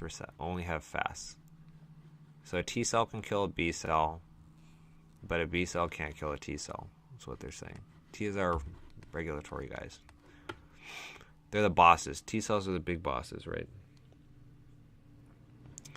In the privileged sites, there are some areas of the body that have a lot of FAS ligand. So any immune cells that go there die. Whether it's eye, brain, ovary, placenta, these are all very important areas that we don't want immune invasion to happen. I believe we still have specialized phagocytic cells there, right? Such as in the brain we have microglia, but we don't have lymphocytes, because that could be a big problem. And that could involve these checkpoint molecules, which I'll go over in a minute, or FAS ligand, or Tregs. So let's talk about checkpoint molecules real quick. So CTLA-4 and PD-1. So PD-1 goes by interrupting co-stimulation. So if you did have that happen, you lower co-stimulation, you could get it to activate this energy process, right? Or the TCR is binding, but you don't have co-stimulation. It's gonna think that it was wrong. That's sort of what PD-1 does, right? So it actually should have passed the vibe check, but you gaslit them. That's what PD-1 is, I guess. It's gaslighting, right? Because you have a perfectly good T cell that, is binding to its signal, but PD-1 tells it that it's bad, and so that T cell loses all confidence in itself and it just dies. Whereas you have CTLA-4,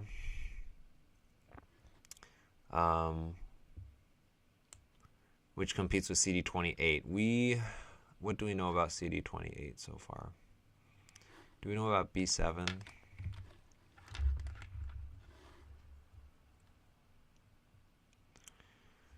I'm not sure that we know about B7 yet. All we know about, I guess it's IL-7R we do know about, right? What's B7 ligand?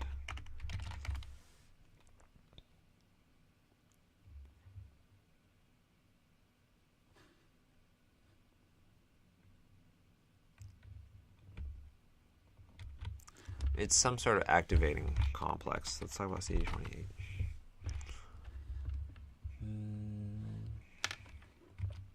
Do we have CD28 in our B cell development? I don't think I wrote about it, no. Do I have it in my other notes, CD28? I don't think so.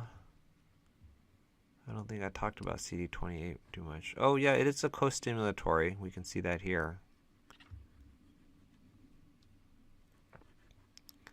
And we'll probably talk about this more when we talk about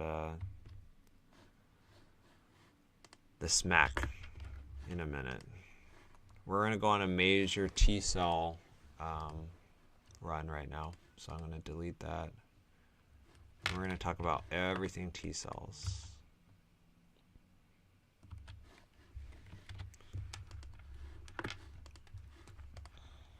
So everything including Tregs, including all your types of T cells. We're going to go through it all.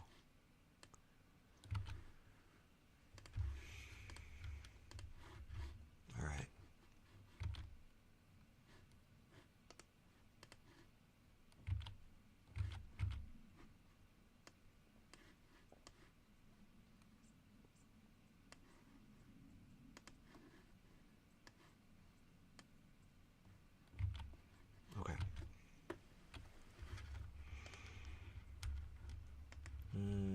talk about MHC.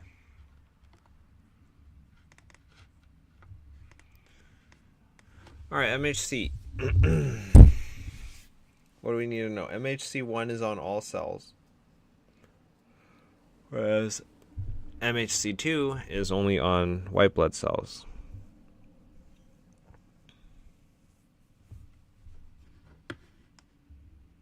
There is a sort of codominant inheritance to all of this, where all of your genes essentially get expressed.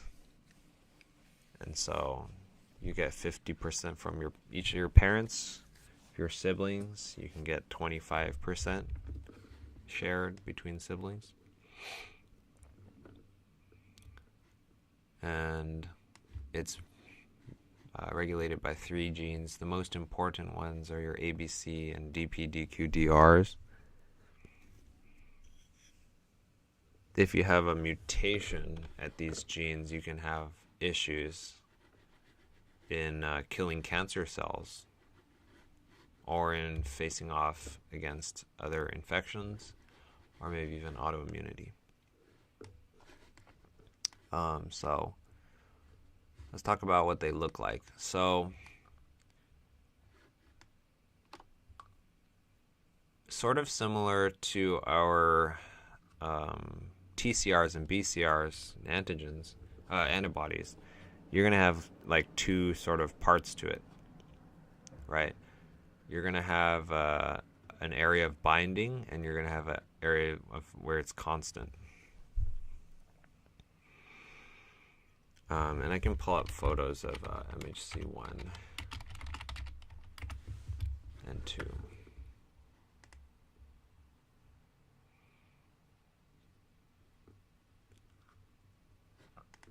So here's a look at the structure.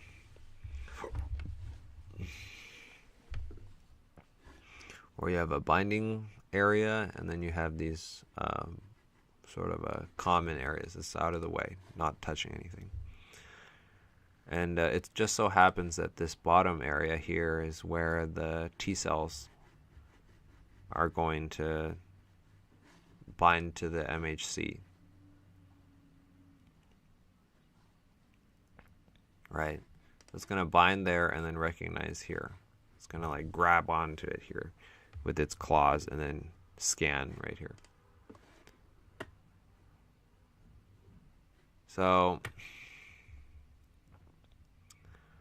the main difference is, as we talk about in a little bit, there's quite a few differences. But the main difference in structure is that MHC1 is smaller. Which makes sense, I guess, because you could have a large variety of sizes and shapes from outside the body, right? And so that's a big deal. And the binding cleft right here between these 2 guys is made by alpha helices that can bind a variety of different things. That's why, well, I mean, if in order to present it, think about it for a minute, right? One MHC needs to present. You only have one. We have only 6 MHCs, as you can see here. 6 MHC1, 6 MHC2 genes. And out of that number of genes, which is a relatively small number, you need to present to a very, very large set of TCRs and BCRs. So this needs to be pretty promiscuous. Right. I don't know how important it is to know that alpha 3 is the part that the TCR binds to, and beta 2 is what this one binds to. I don't think that's as important. But we should talk about how the body gets an antigen loaded onto an MHC.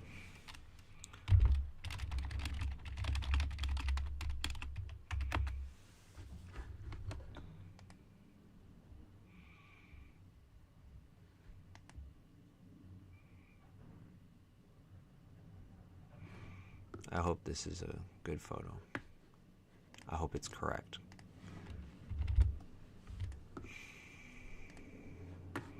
So,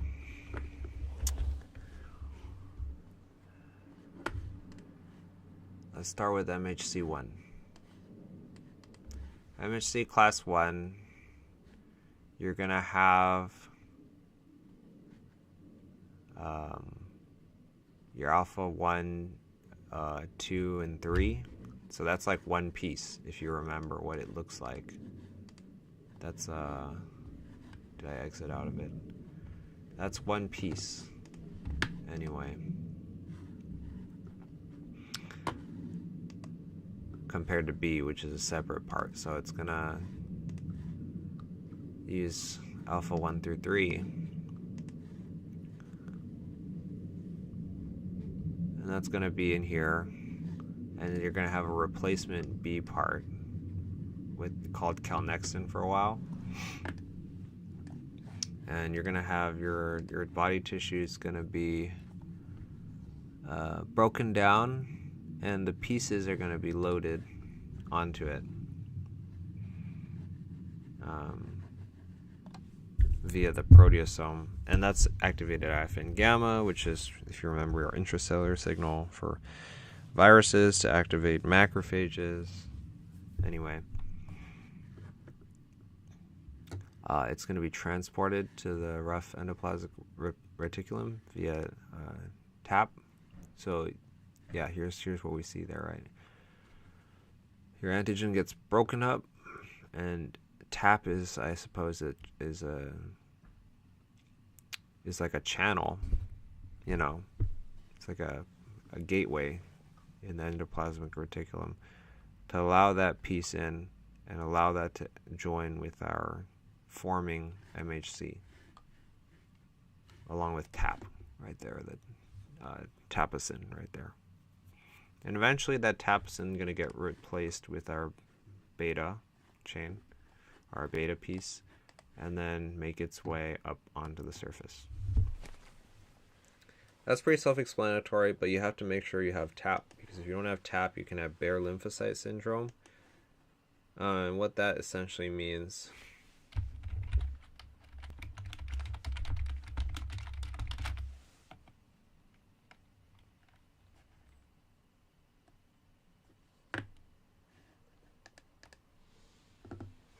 if it'll just load.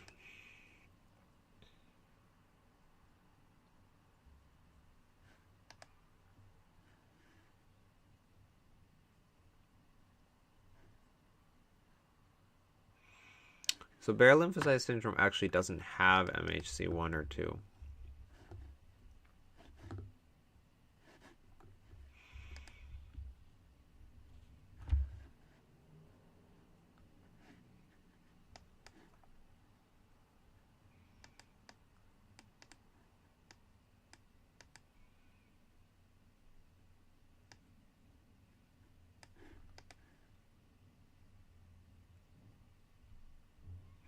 So it looks like for both 1 and 2, the problem is that the loading is not done. So apparently the MHC is not going to go to the surface unless it has something loaded on it. Which I guess makes sense if you think about it, because you don't want your body to have a lot of empty MHC molecules hanging out at the membrane. Otherwise, what? What if it binds something that's self, and then all of a sudden your body's going to freak out and think it's self, right? You need to make sure in your body that your MHC molecule is armed with something, armed with the right thing, right? And we're going to see evidence of that in a minute. There's also this little bit about ERAP, which cuts, gives it a haircut, make sure it's neat. Talk about MHC2. MHC2 has a very interesting thing where it uses an invariant chain, because, so this is evidence, right, that our body needs to be very sure that we don't load the wrong thing onto the MHC. So the invariant chain makes sure that we don't load a MHC1 sort of endogenous or intracellular part onto there. Otherwise, you're only going to be presenting self. We want to present something foreign. We want to make sure that the foreign thing is recognized as foreign. Right. So I'm trying to think what would happen if you had an endogenous thing presented on an MHC2 molecule. If you had that happen, then you would have a CD4 cell recognize this, and then you would eventually get a B cell response, major activation, and then you could get a lot of self-targeted antibodies, right? Could be really bad. So you have to make sure that anything that you're doing with T helper cells on a bigger scale immune response, it better be foreign. It better be foreign. So this invariant chain is going to be a stand-in for the antigen until HLA-DM switches the epitope. And this one right here, the clip is just a broken down form of invariant chain. So it's going to swap that out real quick and make sure that MHC2 is loaded with something foreign. Sometimes, I guess I was wrong. Sometimes you could have cross-presentation where it does show an MHC1 molecule. I guess it's not the end of the world, but that's not as common, I guess.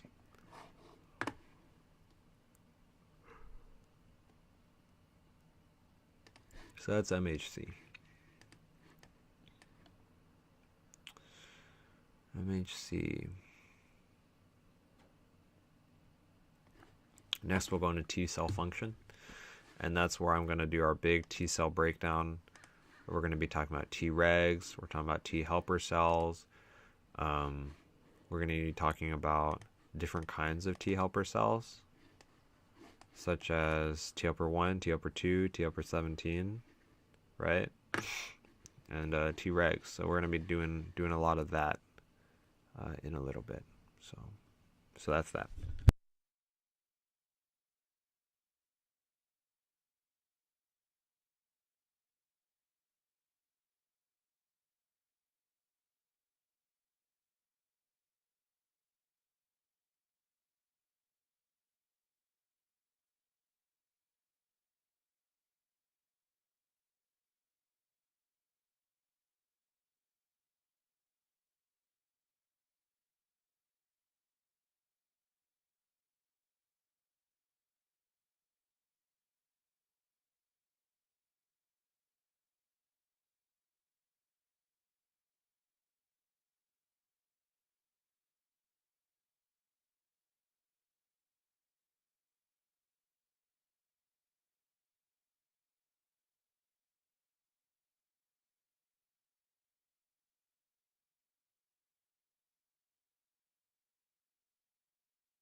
All right, time for our big T cell fun time.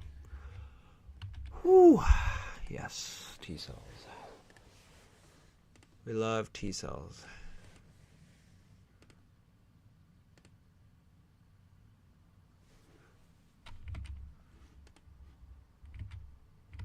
Okay.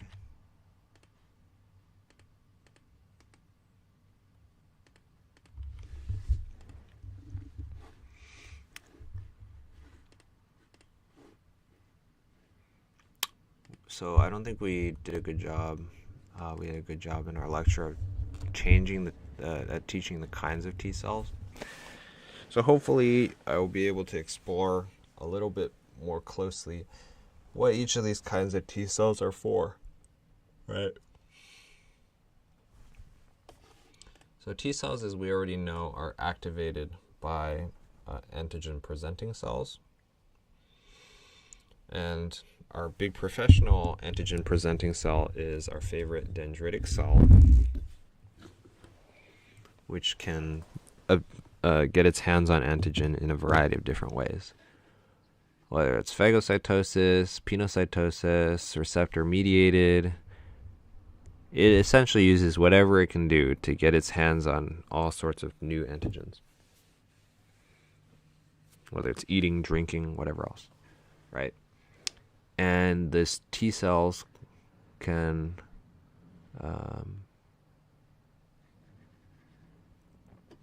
they can also migrate, right, to the site of infection as well. So that's what's going on here. Actually, a lot of the T cells will be migrating, right? It's mostly the B cells that are staying in the follicles, but the T cells can move around, right? They can also be in the follicles.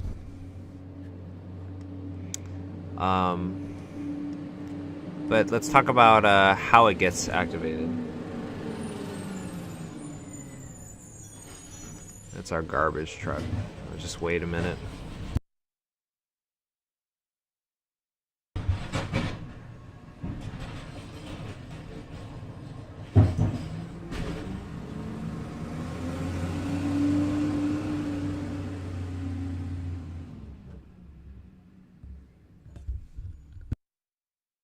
Okay. So the synapse is called the SMAC. And the SMAC stands for, oops, that's not right. Supramolecular activation cluster.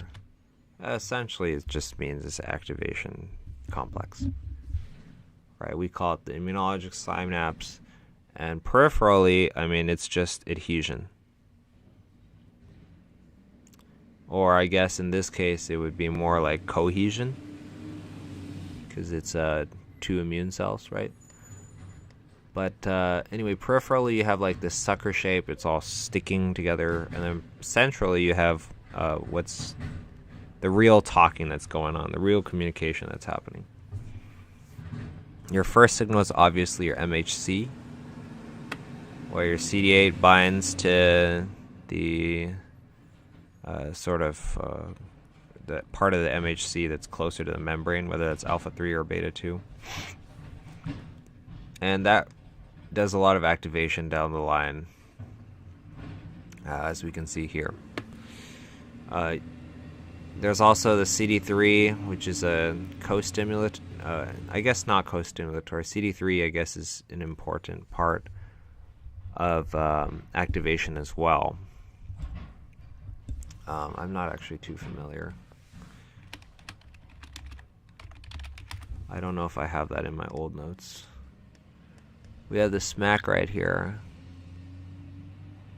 I don't see CD3 as much.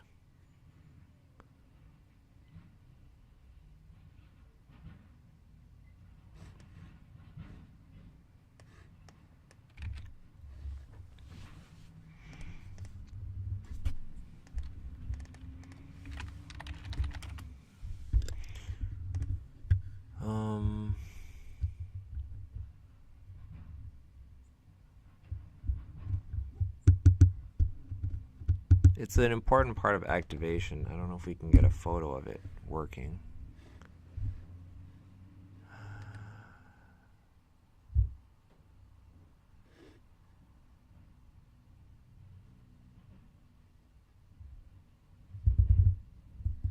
I don't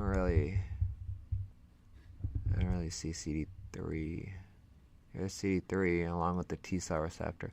So CD3 is sort of like the equivalent of probably like the alpha and beta chains of the B cell, in the sense that it works with the ITAM. That's probably what it is. If you see the B cell real quick. Dang it, I don't think I have it anymore. But the B cell receptor, right, is going to have something, the alpha and beta pieces near the constant chain that are going to activate your ITAM. So they both use ITAM anyway, which are your tyrosine motifs. So the main big one to remember probably is your ITAM. I don't really think these are important. ROS and RAC, these are really important in proliferation and really big in cancer, actually. And NF-kappa B, we already know, is super important in proliferation as well. So that'll activate it. We also need co-stimulation. CD248 are all co-stimulatory, apparently. And CTLA is inactivating. So we already know about that from CTLA. We learned about that earlier when we were talking about CTLA4 as a checkpoint molecule, right? Both CTLA4 and PD-1 are going to lower co-stimulation. So we see evidence of that here. That's what's going on there. So these checkpoint molecules are really just screwing up your central SMAC. That's what they're doing. And there's also a proliferation signal, CD25 and IL-2. So if we know anything about IL-2, we remember that's a proliferation signal here. We're following JAK-STAT. So actually both of these seem to be proliferation, but this one especially, right? I don't think we've encountered CD25 too much before.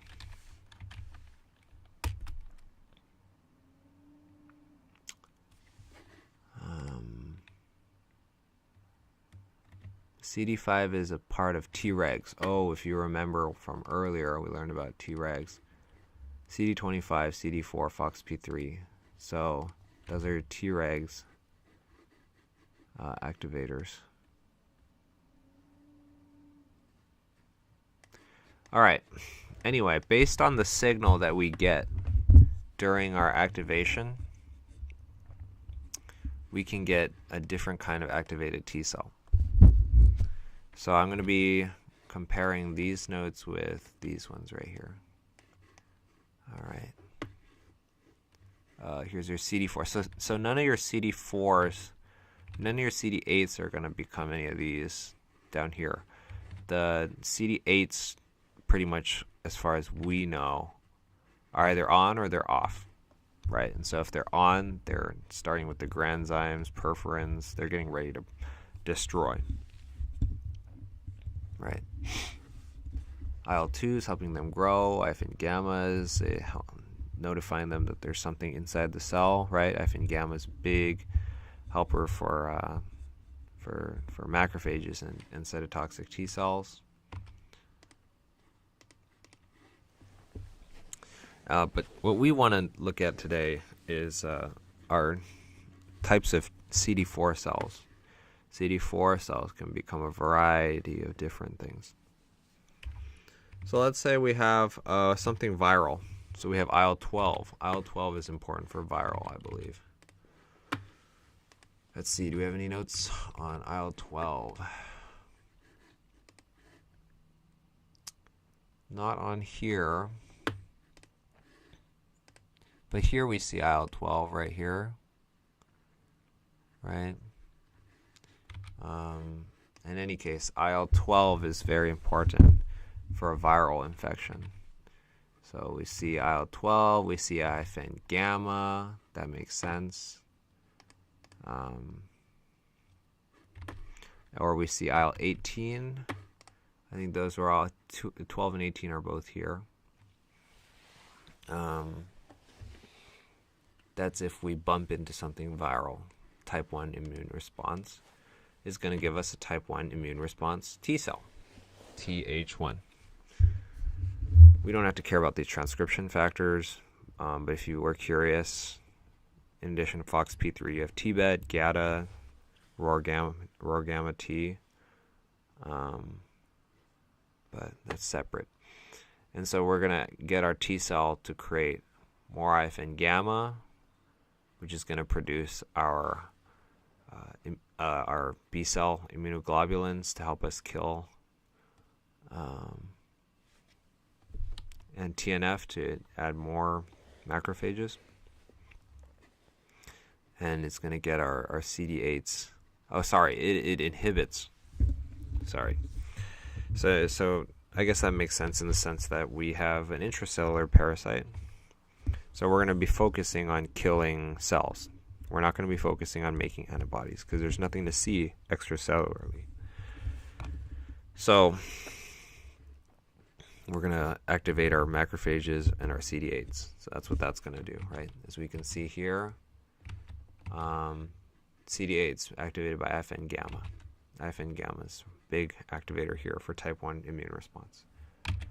Let's talk about type 2 immune response, right? That's a foreign body. Something bacteria, extracellular. Maybe we have our toll-like receptor here, for example. Maybe our toll-like receptor is found instead of something intracellular here.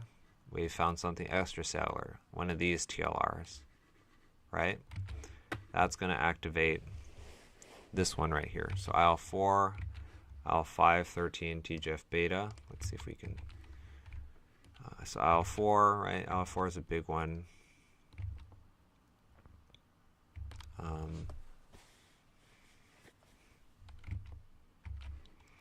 And that's going to get us to our T helper cell 2. Again,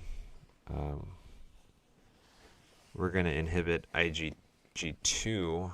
IgG2 is, if I remember correctly, God,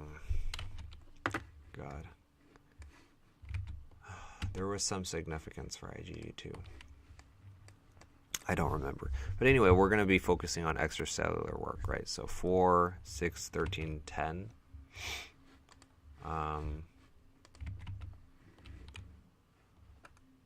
So 4, 6, we all both know are for proliferation, right?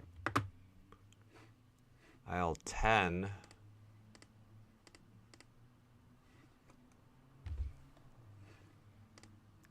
I should open our innate one because IL-10 probably is an activator for our eosinophils and basophils. Let me see if I can pull it.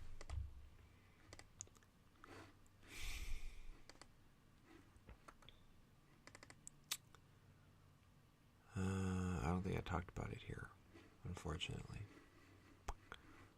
But IL-10 is going to be putting in work too.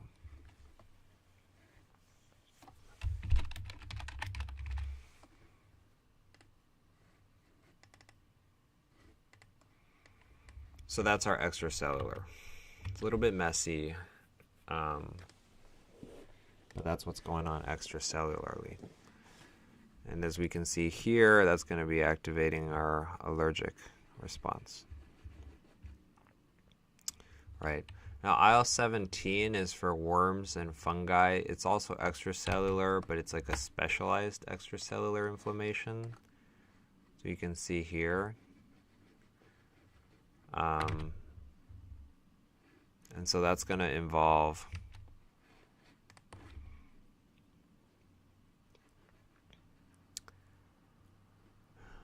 it's going to involve IL-17, as we can see here, obviously, and IL-22 is a big one as well. IL-22, I don't think we've covered too much previously either. That's a new one. So, 17 and 22. We're also going to have Tregs if you're exposed to the right things. IL-2 against proliferation, but especially if we reach TGF-beta. TGF-beta is a major anti-inflammatory marker. So that's going to help our Tregs differentiate and produce FOXP3, CD25. And that Treg is going to be lowering inflammation through a variety of methods that we've talked about, where it's producing IL-1 beta. Oh, there's IL-1 finally.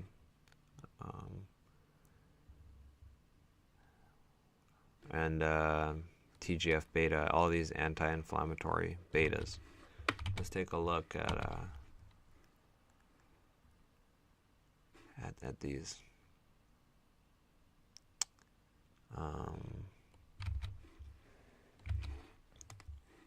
Right here, yeah. So that Treg is going to go on and do a lot of stuff. Right. IL-10, 35, TGF-beta, doing CTLA-4, doing PD-1. It's going to be doing a lot. So there's also the T follicular helpers that I briefly talked about here. CD40, that's going to be doing your B cell activation, turned into plasma cells. That's a separate thing we're going to talk about shortly. So there's a lot of CDs. I'm going to have to go back through all this and summarize all of them, but the core ones we already know about, right? Let's see if we can refresh. One is inflammatory. 2 is proliferation. 3, we didn't learn too much about, as far as I'm aware. 4, proliferation again, right? Let's see if I can pull up the chart. 4 is proliferation again. IL-5, didn't talk too much about. 6, proliferation. 7 is their T cell one. The B cell proliferation. We talked about that here. Oh, I don't have the B cell one up either. God, there's a lot of different slides I have to switch between. But 7 is the lymphocyte one that keeps your lymphocytes alive. I wrote about that here. IL-7R. IL-8 didn't talk about much. IL-9, not much on that either. IL-10, allergy. 11 is megakaryocyte. 12, IL-12 is T cell induced. And then that's actually written here. IL-12 is major in T helper 1s. Right. IL-13 is major for allergic. Okay. 14. Purpose of IL-14. I'm not too certain about 14, honestly. IL-15, we can also look at this, right? IL-15, inflammation, progenitor. I guess it stimulates that. IL-16. 16, I don't know much about 16. Excuse me. 16, not too sure. 17. 17's a big one, if I remember correctly. 17 is your big inflammatory one here. I don't know where I wrote it here. 17 here. 15 helps survival, I guess. So, yeah. 10 is deactivation of macrophagia, it looks like. So, we can make a list. So after 17, we have 18.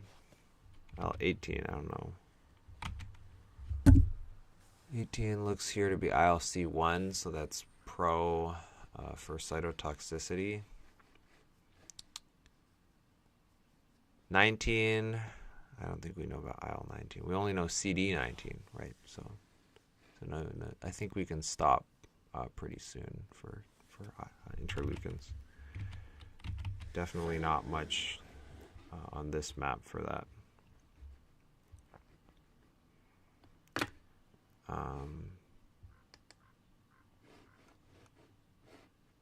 18, yeah, we can talk about 18 is same as 12. 18 is the same as 12 in type 1 immune response. So the thing is, we didn't focus too much on immune response types, but I think it would have been nice if we structured it in terms of intracellular type 1, extracellular type 2, allergic, and also the Treg. But that's not how we did it, so it's fine, I guess. All right. I guess next we're going to go on to more B cell work. So that's that.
Okay.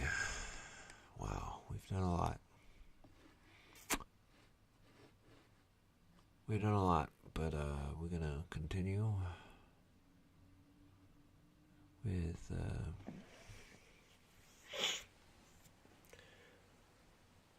Whew. Oh man, we're gonna continue with B cell immunity. Let's do it. All right, B cell immunity.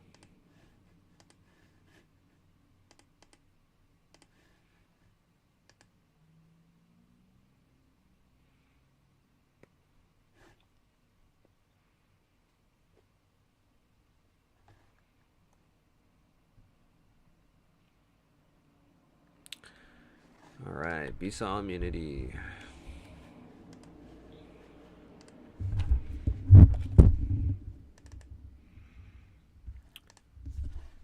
I'm going to also open up B cell activation while we're at it.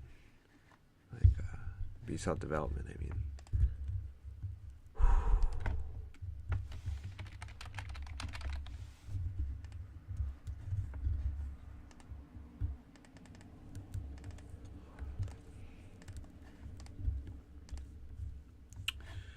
While we're looking at B cell immunity.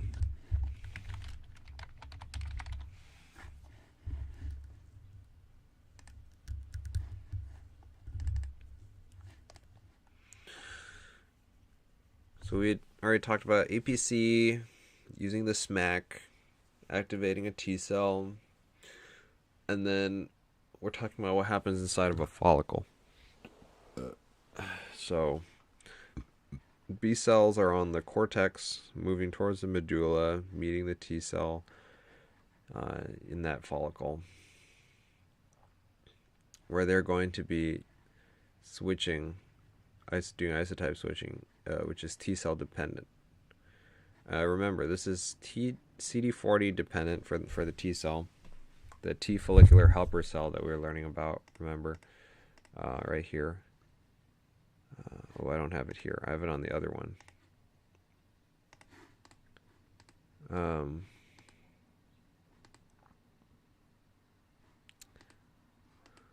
I think I closed it. But anyway, the T follicular helper cell is going to be the one to change it. Remember, we're going to need that, but we're also going to need our AID. And we're also going to need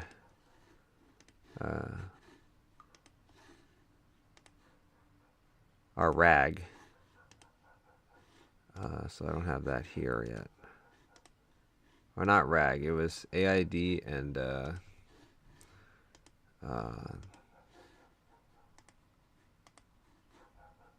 that other one.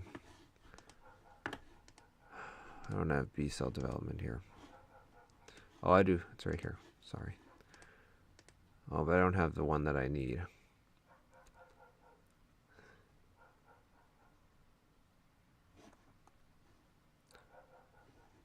For isotype switching. In any case, isotype switching going to depend on some of the signals you had. So actually, we can bring this up again. IL-4. It's going to be your extracellular, so it's going to do IgE, IgG. IL-5. It's going to be right here, extracellular, maintaining that boundary at the mucosa, so IgA. Same with TGF-beta. That's not listed here, but well, here's TGF-beta. Can also be, I guess, done in non-inflammatory conditions, even though that's supposed to be a non-inflammatory marker. And IFN gamma, which are classic IgGs, opsonization, macrophages, natural killer cells, cytotoxic. IFN gammas are big intracellular, buddy. If you don't have AID, you don't have CD40, you're going to have hyper IgM.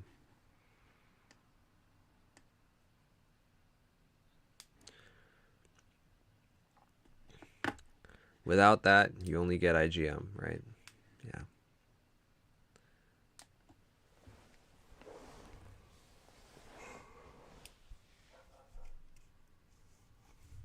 using your toll-like receptor.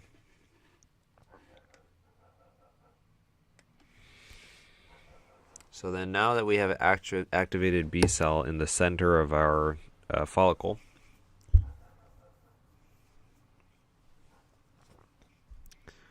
we're going to have the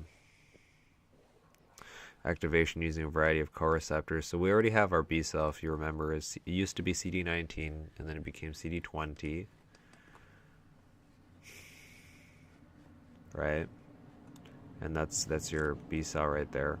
But it also has these co-stimulatory receptors here, 21, 19, and 81, that are going to be important for getting that activation correct.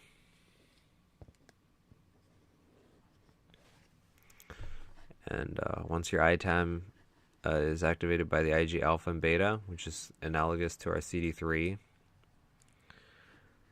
you're going to get proliferation done. So either it'll continue on to do somatic hypermutation, as we discussed earlier, to be even better, or it could use BLIMP1 and become a full-blown plasma cell and start to just create antibody. Notice these are professional antibody creating cells, so they don't really do much else. And the antibodies have a big role to play for fetuses, especially because the mother will give some of the antibody to their fetus. So IgA through breastfeeding, which I believe doesn't affect the blood as much, right? Like we have a hemolytic disease of newborn, which is possible with IgG, but not as much with IgA, I think, because IgA seems to just go through the gastrointestinal tract, seems to stay in the mucous membranes.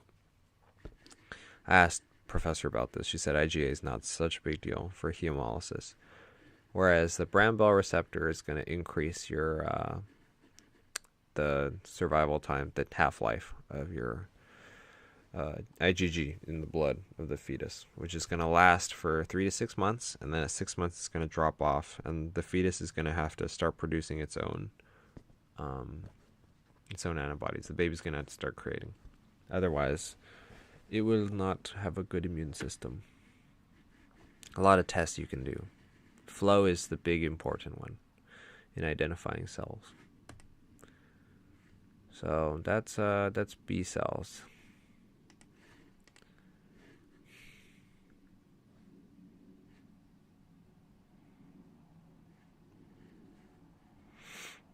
All right, we just covered all of these.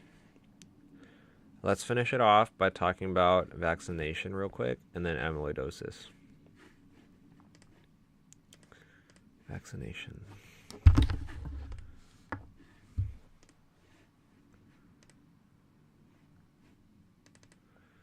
So this one is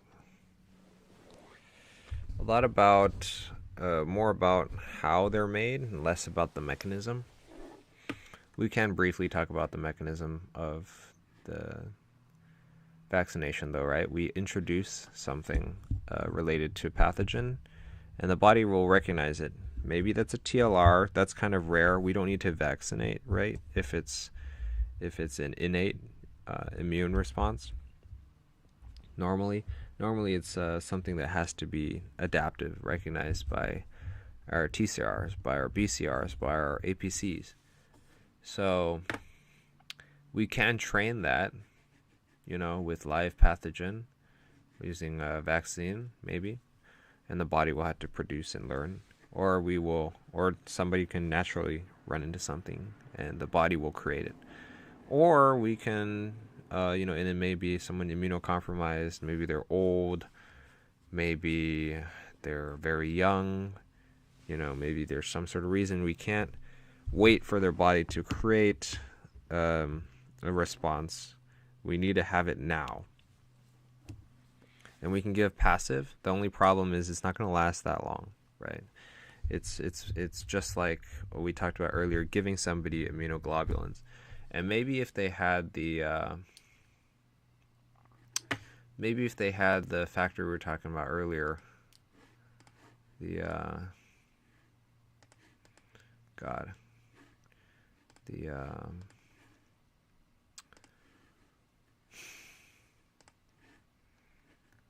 maybe if they had the Bramble receptors, they could last longer. But in any case, they're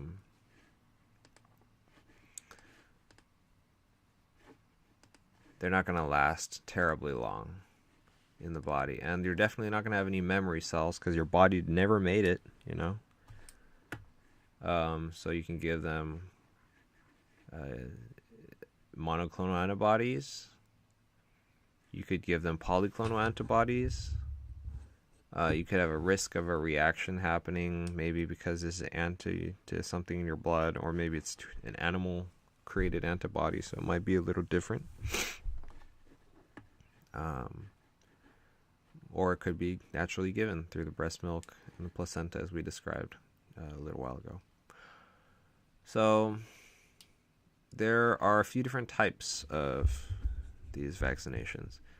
Live, attenuated, you're taking, you know, as the name suggests, a living virus normally, and then you make it less virulent. And the good thing about that is that you have some sort of challenge. I suppose when we're talking about vaccines, it's really sort of a no pain, no gain sort of a situation, right? Where if you don't challenge the immune system enough, you're not going to get as much benefit out of it. But you also don't want to challenge it too much, because that could have its own problems. So the live is a good challenge, right? And it has a little bit of growth, so that's good challenge stuff. So varicella, MMR, TB, yellow fever. Inactivated is totally no replication. Not really a great challenge. So you're not going to have as much cell-mediated immune response. Right, these viruses are not going to be inside of any cells. They're more likely just about to, they get in the body and immediately just get presented, and you just create antibodies from there. Whereas a live will live for a little while. You'll have T cells that will have to do maybe some cytotoxicity, right? Some CD8 cells in action. Whereas this one, CD8's not really doing anything. It's not as good, right? Subunit is going to act pretty similar to inactivated in the sense that it's just a part. It's just a piece of it, You're just providing B cells with the antigen. T cells, no challenge. Recombinant. So you're using a attenuated organism vector.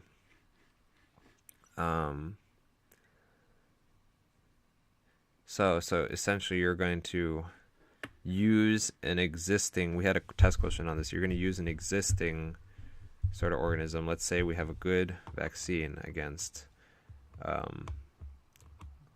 let's say astrovirus, maybe, right? And we want to make a new astrovirus vaccine for a slightly different infection. And we could use recombinant, combine those a little bit, and then use that as a vaccine. I don't think it's been done much. I think she only mentioned Ebola, and it hasn't even really taken off. But that's the idea behind recombinant, right? And if you were to effectively do a recombinant, it would be essentially like a live, right? That's probably close to a live vaccine. Something to note, inactivation doesn't always work sometimes, so they had a whole polio incident where it wasn't actually inactivated. And you could probably also have some toxicity from the heat and chemicals, or mostly the chemicals that you put in inactivated, right? You can have formaldehyde, might not be so great for you, but you should be, on paper, less likely to get an infection. That polio incident was kind of broke that kind of went against that rule there. DNA. So, as far as I'm aware, it's a plasmid that you introduce, and your cells will take in some of that and will express that DNA. I'm not really sure how often your body cells take in foreign DNA like that, right?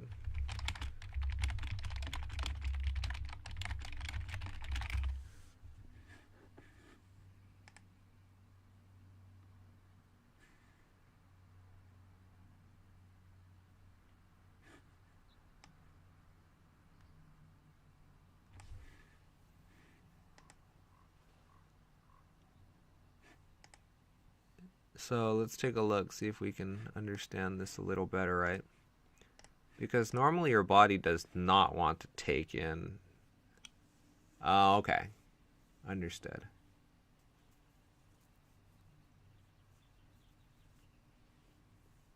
There we go. There we go. That clears up a lot, right? Because unlike bacteria, we as human beings don't like to take in foreign DNA and use it as our own, right? Whereas a bacterium will be very happy to do that. So in order to encourage our body cells to actually use that, we're going to have to use a vector. So we're going to have to use maybe a vector like AAV, the adenovirus, we're going to put this DNA inside of this other virus, and then that's going to carry it into a body cell, infect it, and that will cause the body to start expressing that. Otherwise, there's no way, that we can get a human body cell, really, to express a plasmid. That's sort of unlikely, unless you have some sort of big problem with yourself. So that's that. Used for HPV, used for Zika. They probably put it in another virus. Probably AAV. I'm probably right. And then mRNA, right? I don't know if how mRNA works, actually. This is something I wanted to look into for a long time, but I didn't quite understand. It looks like you use a vector as well, right? Oh, you could also put it in lipid nanoparticles. I remember now. Let's find out if Pfizer...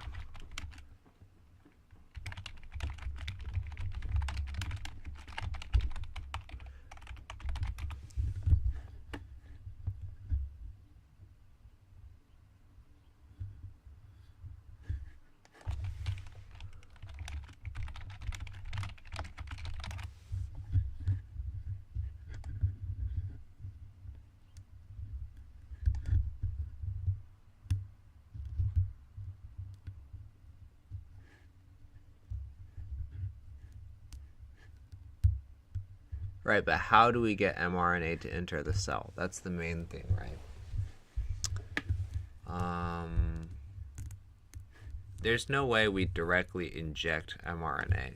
I'm pretty confident that you have to... Well, it looks like right here, it looks like it's inside of a lipid nanoparticle.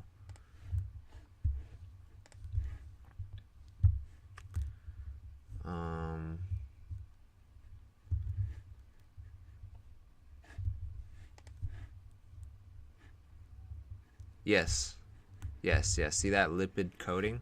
So that's sort of a thing for both nucleic acid vaccines, is either you're going to have to use a viral vector to bring this DNA or RNA into the cell body, or you're going to be using a lipid nanoparticle or something. You need something to fuse with the cell membrane and bring this nucleic acid into the cytoplasm.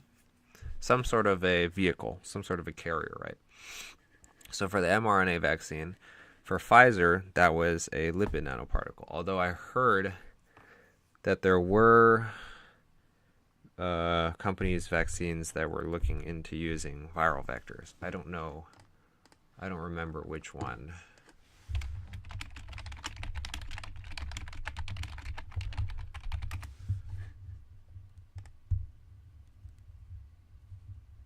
Oh, perfect. Janssen's is viral vector. See that? Perfect. That's perfect for the learning. So yeah, viral vector could be, or it could be lipid nanoparticle. The only difference for those is the lipid nanoparticle one. Your delivery might be different. The AAV might be better at bringing the nucleic acid into more cells, right? Because it's made to be infectious. Whereas lipid nanoparticle is probably less toxic. You're not actually infecting cells. You're just directly fusing with the membrane. Cool. All right. Different ways of administrating it. I mean, we all know about the injections. I don't know much about oral and nasal. I doubt that oral is very effective. You probably need a large dose, right? Nasal could be better, right? Because you can absorb it through the mucosa on your nose. That's probably better, right? So from best to worst. And there's a lot of different components inside of these vaccines. I don't think I have to know about these too much. Main thing is immunogens is what we talked about here. The DNA or the protein or the actual virus. Adjuvant is some sort of pro-inflammatory sort of a chemical. Maybe it's a cytokine, who knows? Or maybe, I don't know. You have preservatives and stabilizers. Preservatives, I don't really know the difference between the two. Let's see.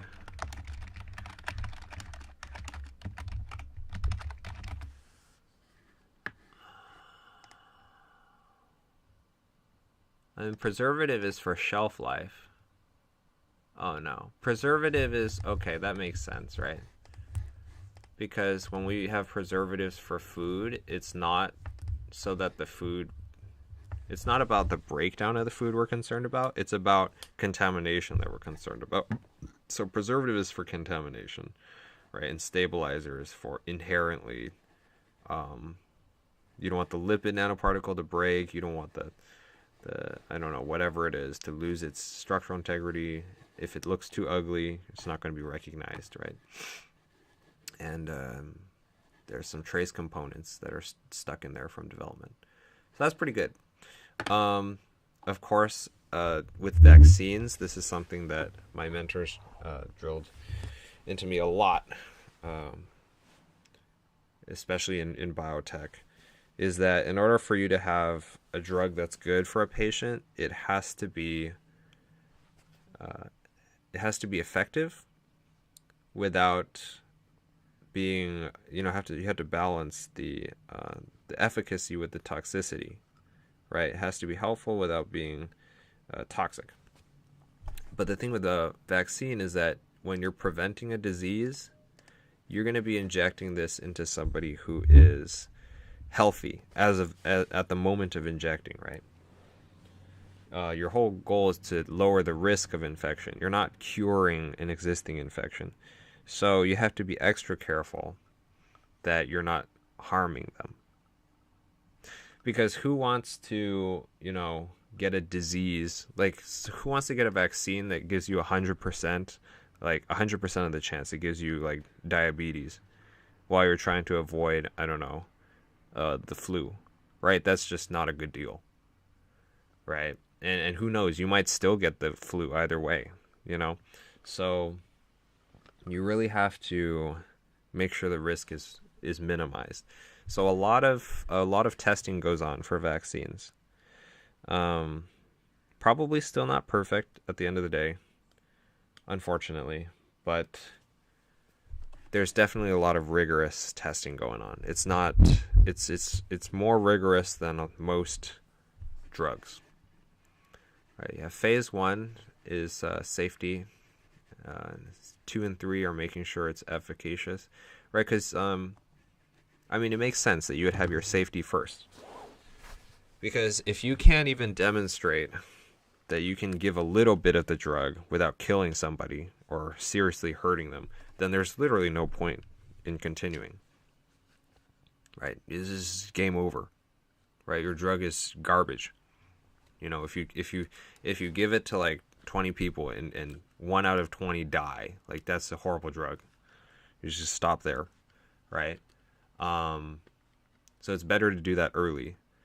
Whereas, and then test the efficacy, right? And then if you look at the efficacy, you see if it's good enough. If it's not good enough, it's not worth the risk. Then that's another thing, right? But if you did your efficacy testing first, right, then maybe you could demonstrate that there's good. But then later on, you find out that it kills people. You know, who cares that it's so effective, right? You need to first demonstrate that it doesn't kill people, right? And then after that, you're still going to collect data as it's rolling out in the population. So that's vaccines. Pretty cool. Pretty cool technology. Yeah. I was working on a project pretty closely related to vaccination, but not actually. We were talking about a lot of drug development is pretty closely related in the sense that we want to bring a drug to the target cell. And so I was working on optimizing that. Anyway, I'm going to stop talking. Let's go on after vaccination and talking about some serious problems that happen in the immune system. And I'm going to start first with immunodeficiency, because then we can go on to all these kinds of inflammatory diseases before going on to neoplasm and infection. So let's go on to immunodeficiency in a minute.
All right.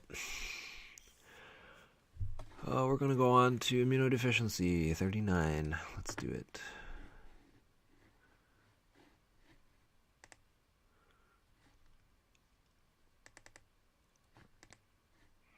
So immunodeficiency is when you don't have enough white blood cells or they're not working correctly.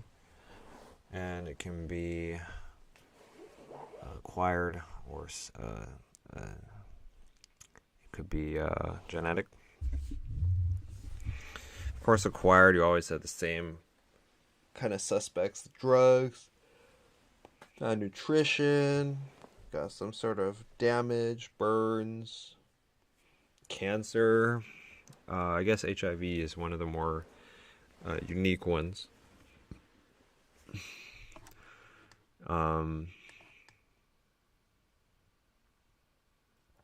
And this kind of immunodeficiency can either specifically affect, most of them actually affect either your innate or your adaptive, not both. But there are a few that do both. All right. So we're going to start with innate. So innate can be a cell problem. And we have a variety of innate cells, right? We have the neutrophils, we have macrophages, we have dendritic cells, technically also natural killer cells, kind of. But here we're focusing mostly on neutrophils. One of the big problems is, I guess, let's back up here. For neutrophils, in order to do their job, right, they need to first get to the site of an infection, and then second of all, they need to kill the bacteria or whatever is present there, right? So in the case that so when we talk about leukocyte adhesion deficiency, that's when your neutrophil can't even get there.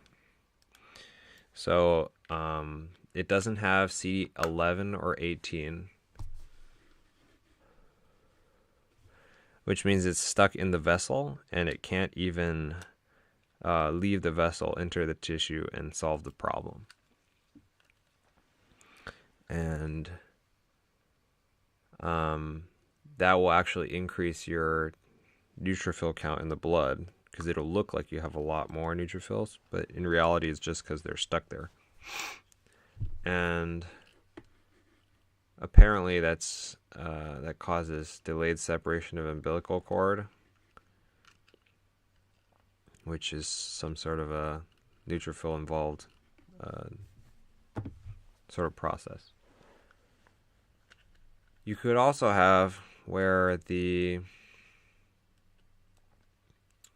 lysosomes, once they've phagocytosed, because neutrophils do a lot of phagocytosis too, not just macrophages. Where after they phagocytose, they have to be able to break what they ate. But maybe they can't combine their phagosome with the lysosome, and that's Chediak Higashi. Now that's kind of a hard name to remember, but if we think of a pretty pale, like almost albino individual, that's probably the best way to think about Chediak Higashi, because this is bad lysosomal trafficking everywhere. This is trafficking happening in your neurons, right? So they're going to have neuron problems. This is trafficking at your skin, because if we remember the melanocytes are almost like they're like weird neurons, right? Because they, instead of moving neurotransmitter, these guys are moving pigment molecules. So if you don't have good trafficking, then none of the pigment makes it out into the keratinocytes. They're stuck in the melanocytes. So you end up very pale. And obviously, the main thing that we're talking about is you can't move the lysosomes around in order to get proper phagolysosomes to merge together. And so you have very big lysosomes, and you don't have very good digestion of bacteria. That's Chiriakashi. Now, what if the neutrophil makes it to the right destination? It's able to successfully traffic those phagosomes and lysosomes, but it can't break it down, right? That's chronic granulomatous disease, where the neutrophils are able to eat it, but it can't make the H2O2 necessary to break it down. And so what happens is you form granulomas all over because you're unable to clear whatever's infecting you. So I guess the best way to just talk about this, a neutrophil is it's like a failed organism, right? Either it's hamstrung and can't move, right? Or it can't swallow. That's what Chiriakashi is. Or it can't digest. So that's those three. You could also have a complement problem.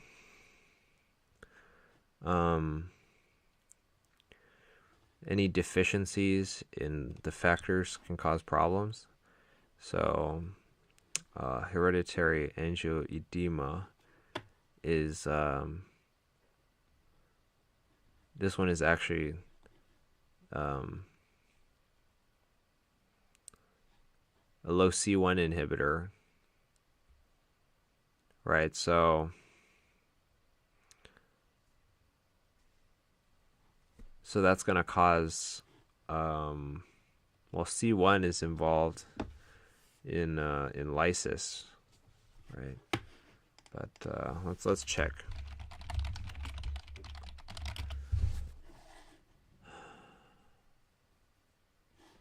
How this hereditary angioedema works.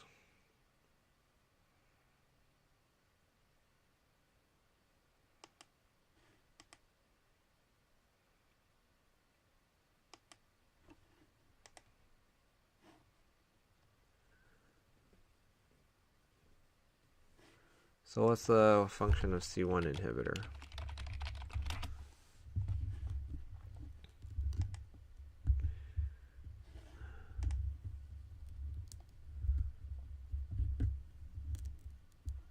So C1 inhibitor is meant to treat it. So if you don't have enough C1 inhibitor,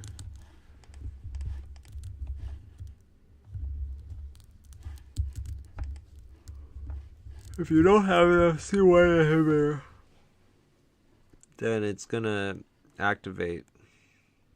If we remember where C1 is going to eventually activate the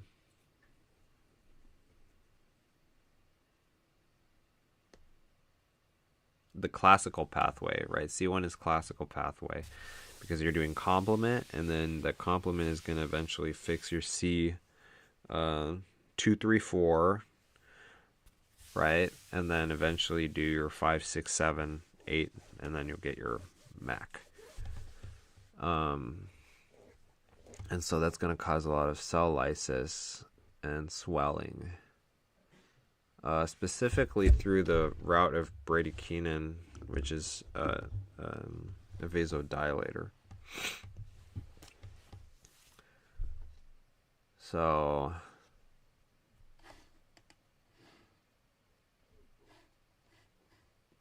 C1 esterase inhibitor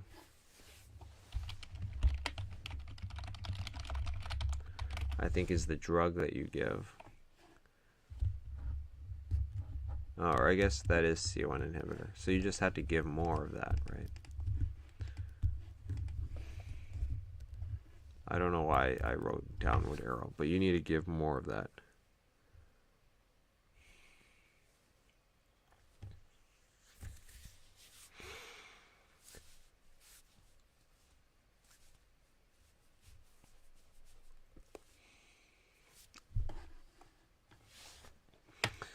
All right. On the other hand, we have um,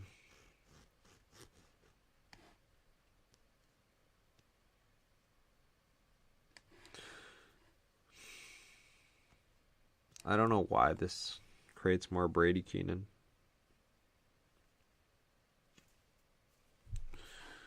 I'm actually kind of curious about that.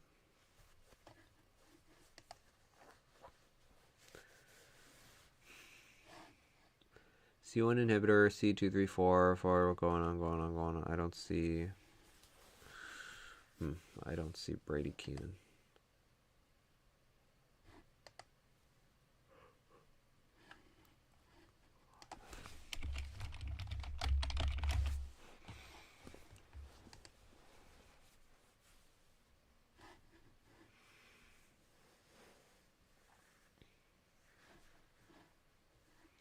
Apparently, C1 is not only involved in complement, but it's also involved in the production of bradykinin.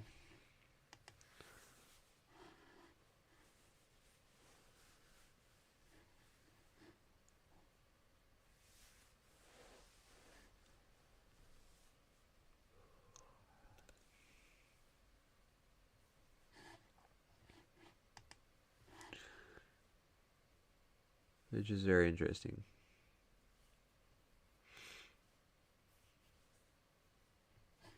So it has a lot of MAC properties and also, but the main thing is this bradykinin problem. It's kind of an interesting problem because most of these immunodeficiencies cause infection risk, but this one is a little bit different.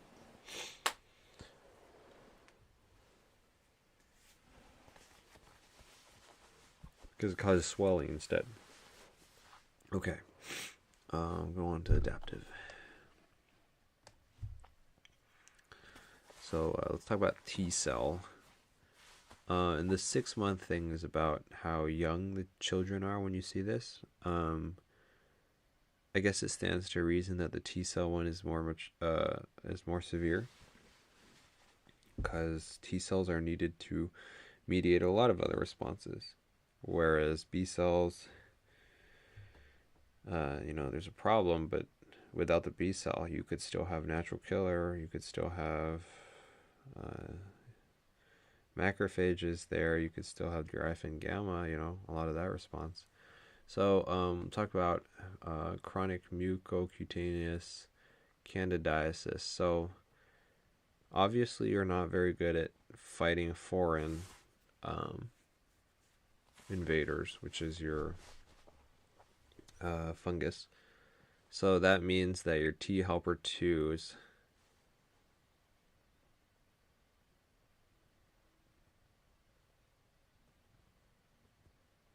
well, what is candidiasis, right? Is candidiasis intracellular?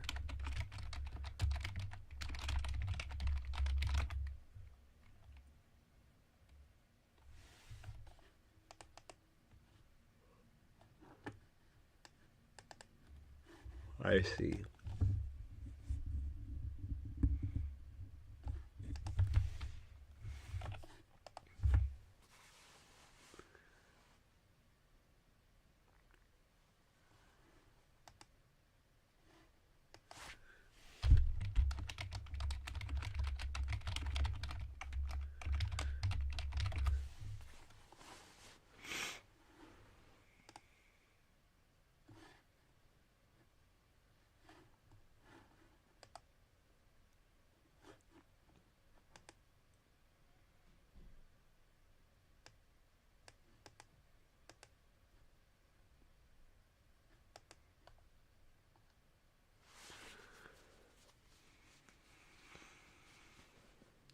So candidiasis is an intracellular fungal infection. I was wrong.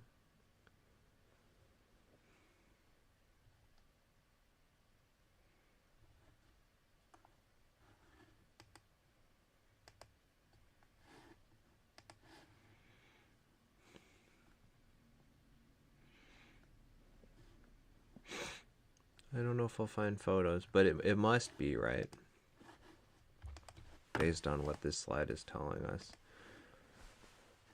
Because the problem is you don't have enough intracellular response. L2-IFN gamma.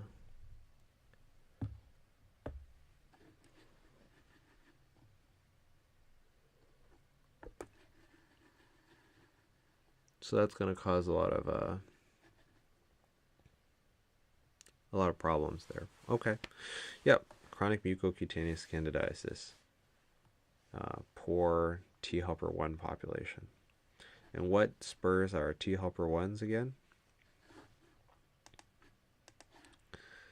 That's IL-12, IFN gamma, IL-18. Okay. 12 and 18. All right, now let's talk about SCID. SCID actually had a lot to do with ADA, sorry. ADA was important for our RAG. So if we can bring up B cell development, we should discuss B cell development. Let's pull that up.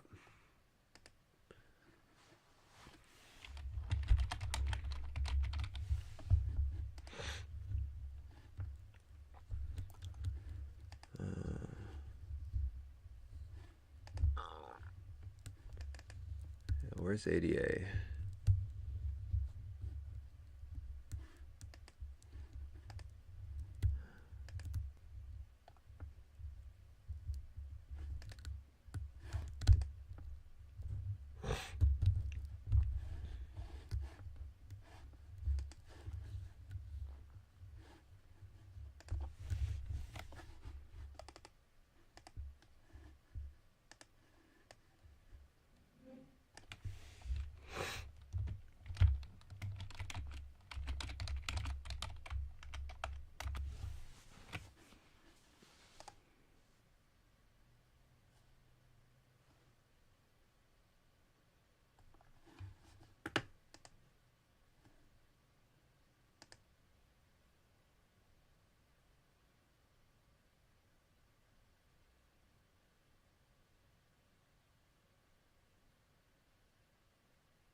So ADA appears to be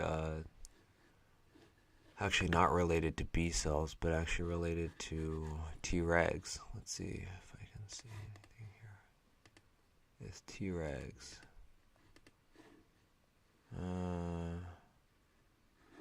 I don't think I wrote about ADA for Tregs.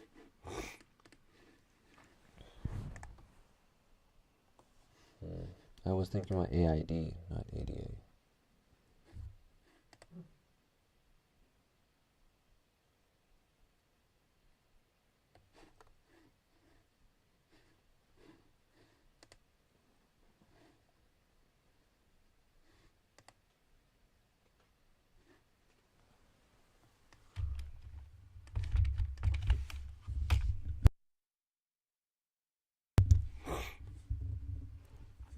Hi, Kevin. Welcome home.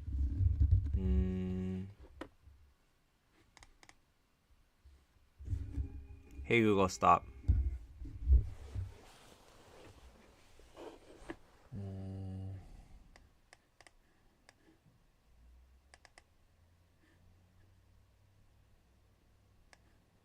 So it's a toxicity.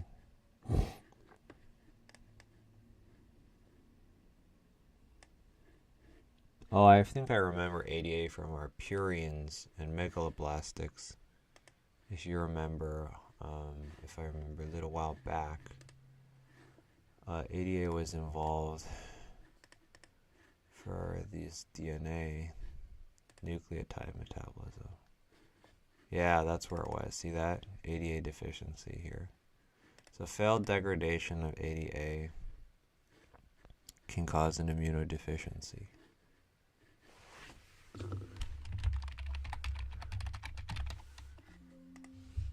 Where what happens is you have a buildup of this DNA waste. Well, I literally wrote DNA waste. I guess it's sort of lame, but a ton of that DNA waste is going to destroy your cells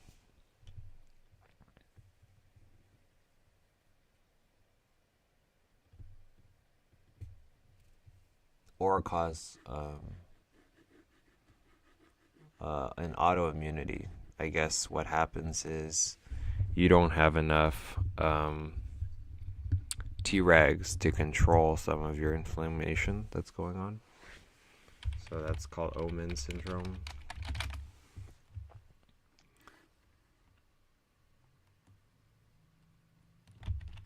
And we could also talk about T cell receptor excision circle. So this is about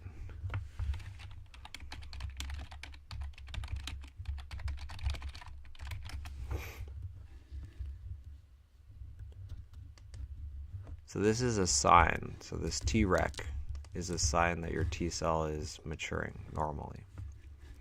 So if you don't have Treg, that means your T cells are not doing well. Yeah. It could also be due to a problem with IL-7, which we already talked about earlier, which is important in making enough T and B cells to survive the process of or mostly T cells, I guess, here, of training.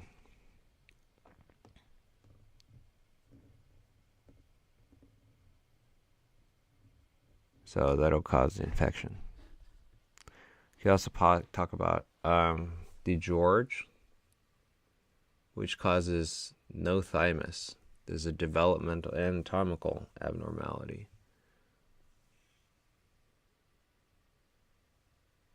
So let's see what a DiGeorge facial feature.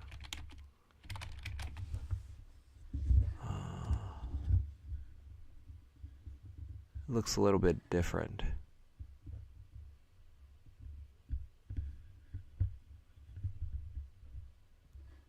I kind of have a hard time telling, but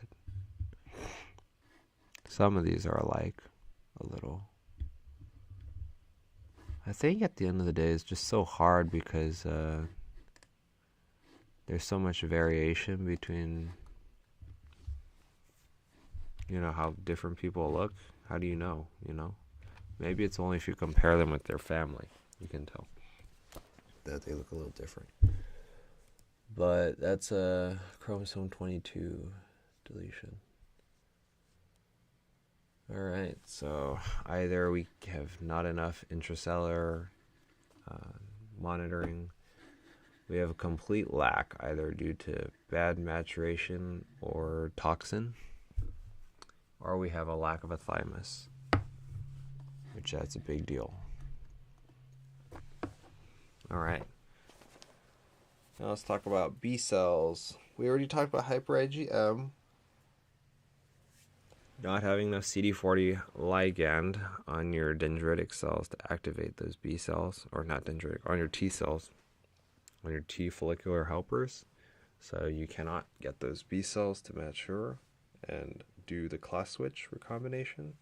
It could also happen because you don't have AID, right? It can also probably happen because you don't have there's another gene that we were talking about that's involved in class switch. The nicking, the DNA nicking one.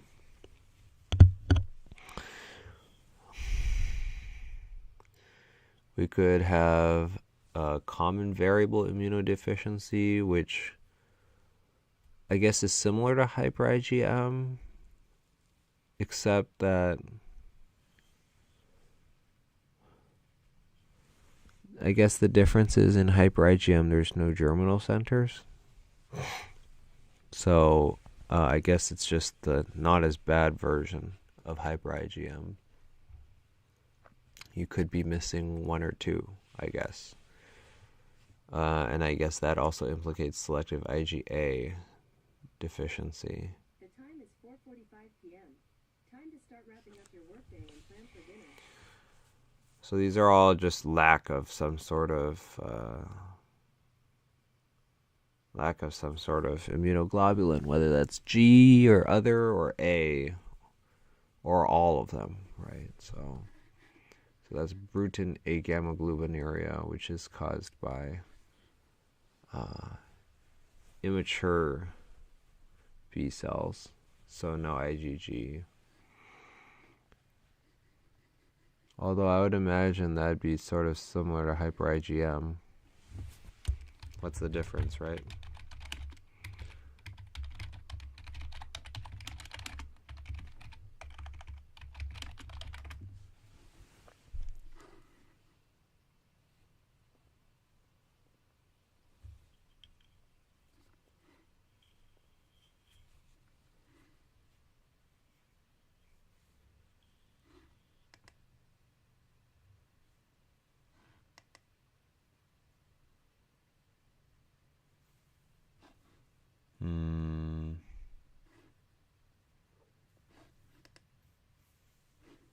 Okay, let's see here.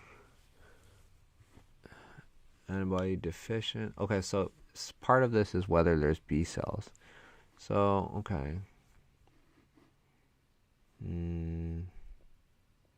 Oh, agammaglobulinuria is... Oh, so gamma globin, if we remember, gamma is immunoglobin. So if you don't have a gamma globin, you don't have any of them, if I remember correctly. Whereas just IgM is right here.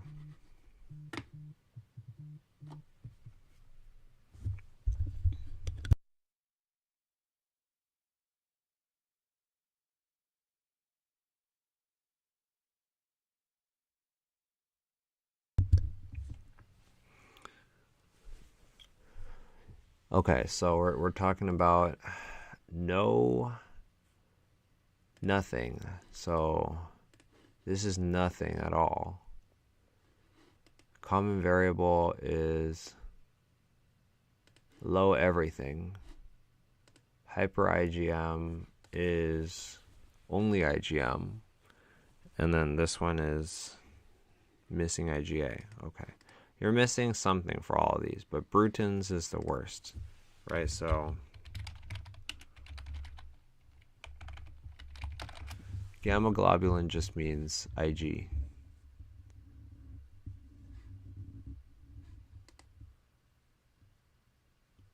Or no antibodies. These are all gamma globulins. I guess you include albumin. I don't know. Sure, okay. So, neutrophil can't move, can't swallow, can't digest.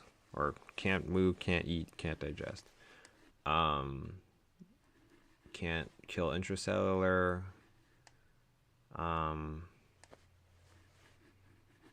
You can't train your cells, or you can't keep them alive. You have no thymus, so you can't train. You have no B cells at all. Everything is low. IgM is the only one. So this is the worst version of this. And then selective IgA is only missing IgA. Wiskott-Aldrich. That's when you have a problem with your blast. So that's a big problem. You have a problem for everything. So this is not just immunodeficiency. This is straight up just, everything is low. Ataxia telangiectasia.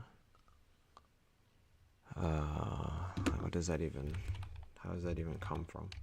The word. Widened blood vessels. You have bad DNA repair. This one is a little hard to remember. Okay. But that's immunodeficiencies. Okay. So by now we've covered everything here. And now we have to do inflammation.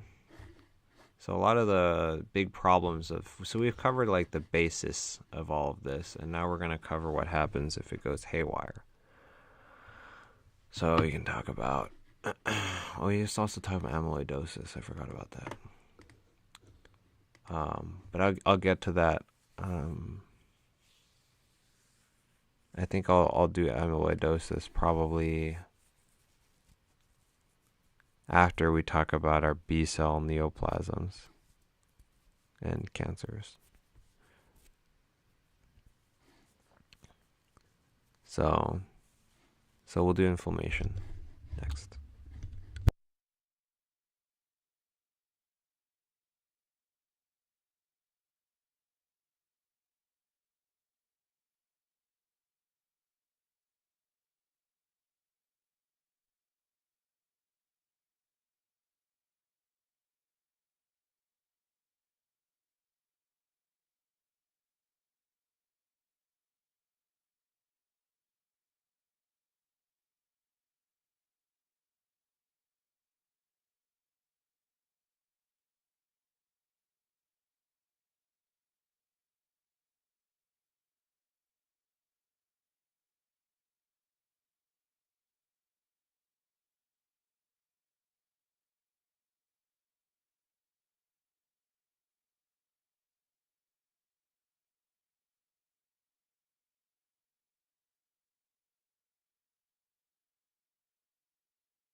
All right. On to inflammation. Let's talk about inflammation. Um,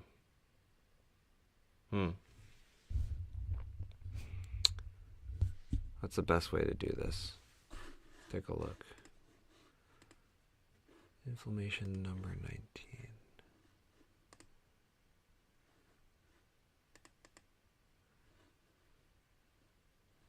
So there's acute and there's chronic, and I think the best way for us to talk about inflammation is to start off by talking about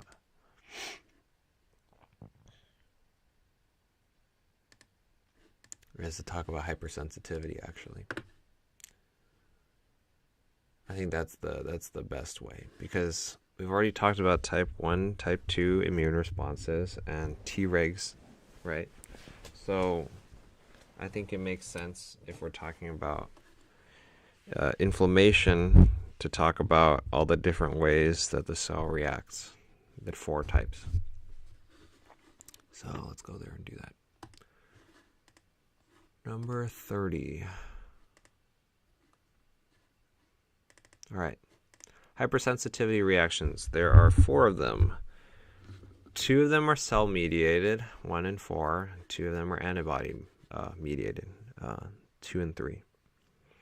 1 is specifically mast cell mediated. 4 is T cell. So mast cell, T cell, antibody complex. And so what causes mast cell to degranulate? It could be the IgE from a B cell is on the it's on the mast cell. So that'd be a type 2 response, extracellular / hypersensitivity. Or it could be some sort of other trigger. And what happens is you'll have these IgEs ready on these mast cells. Like we already talked about, the mast cells wearing IgEs like clothes, and so when you get some sort of insult, all of a sudden these IgEs are going to go crazy, and histamine's going to be released left and right, and you're going to get some very quick allergic reaction. This is a classic anaphylaxis we're talking about, right? Whereas type 2, all right, that's not as much vasodilation, itching, your throat is constricting. Type 2 is more hemolytic or auto inflammatory. So this is also, these two are both pretty quick. So I would actually even call this, acute cell mediated. Well, we'll go into that, but this is pretty quick too. Happens when you give someone the wrong blood. So we'll talk about this a little bit later. But massive hemolysis, either intravascular or extravascular. And it could also involve, in addition to the hemolysis, we'll also have vasculitis caused by the antibody binding to basement membrane, and the test for that is C4D, and it'll end up attracting a lot of cells to damage the vessel. So if you notice complement right here, all of this seems to be very limited to the vessel, which is not true of type 4. You could also have type 2 doing a kind of a weird thing where the antibody is, instead of having an inflammatory effect, it's having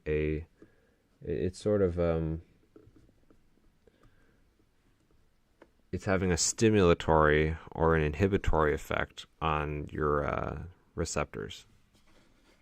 And so we'll talk a little bit more about that here. in a little bit. But this can affect your thyroid, right? Or it can affect your neuromuscular junctions. We'll talk about that in a bit. Type 3 is an immune complex. So that's when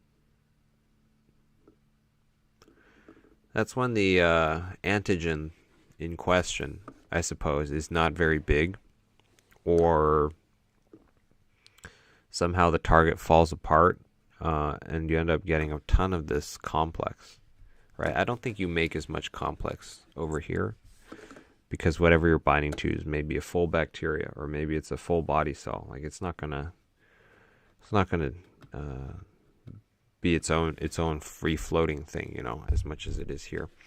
So it's a floating thing that eventually gets stuck in the kidney most of the time. There is vasculitis here.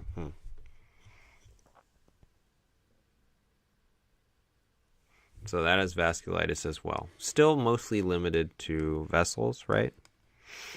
And also kidney damage. I didn't talk about rheumatic fever. Well, we'll get to that in a little as well. Type 4, that's your classic T cell one. And which is going to be the bulk of the transplant reactions is type 4. And that can either be direct with the CD8 cells, where the T cells will do it themselves acutely and start lysing left and right. And that can cause it's just a overreaction by your cytotoxic cells. And there's some interesting mechanisms that can trigger this, like poison ivy and nickel. It's pretty interesting stuff here. You could also have chronic. So that's when you use the CD4 cells and you're recruiting a lot of different kinds of cells to the site. So that's when you have a bunch of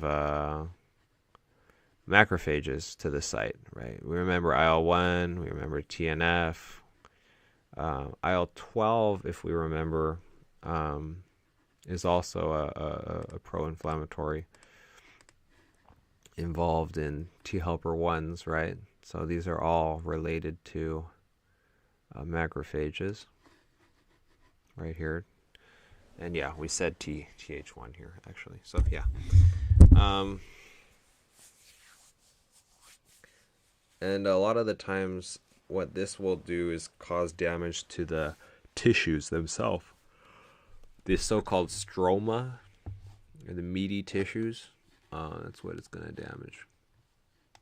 So that's a basic look at hypersensitivity. And lupus is actually, if you can see here, is very antibody mediated. So we'll go into that. Cool. So with that out of the way, we should go on to autoimmunity.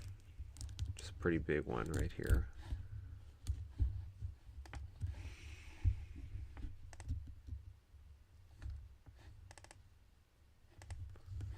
Autoimmunity. So autoimmunity can either be organ specific or systemic. These ones are very unique, and we'll go into that in a little bit. But there's a lot of causes for autoimmunity.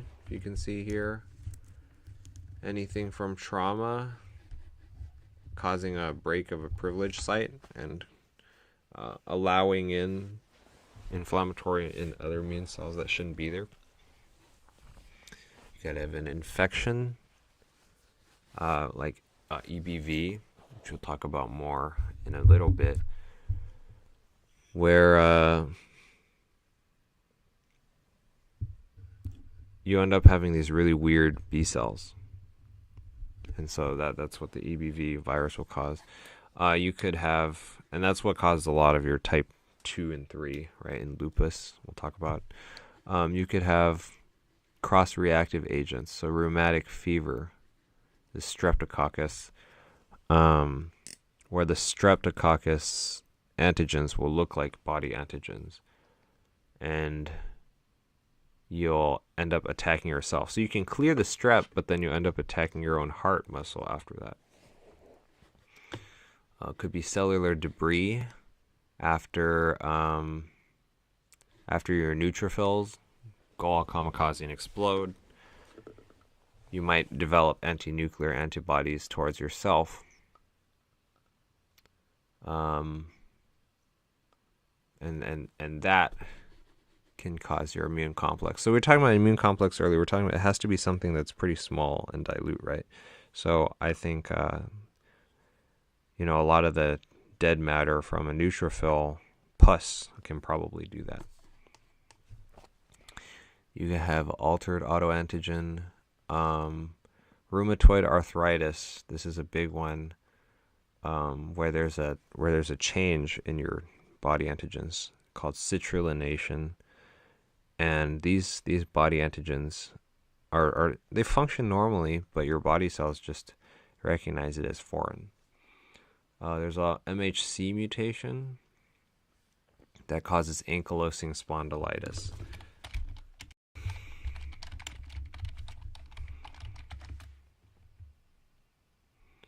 Which is damage to the ligaments of the spine. So it's an arthritic. It's like arthritis, but it's of your spine instead, right? This is like spine arthritis. That's what that is. And then it could also be due to not enough Tregs.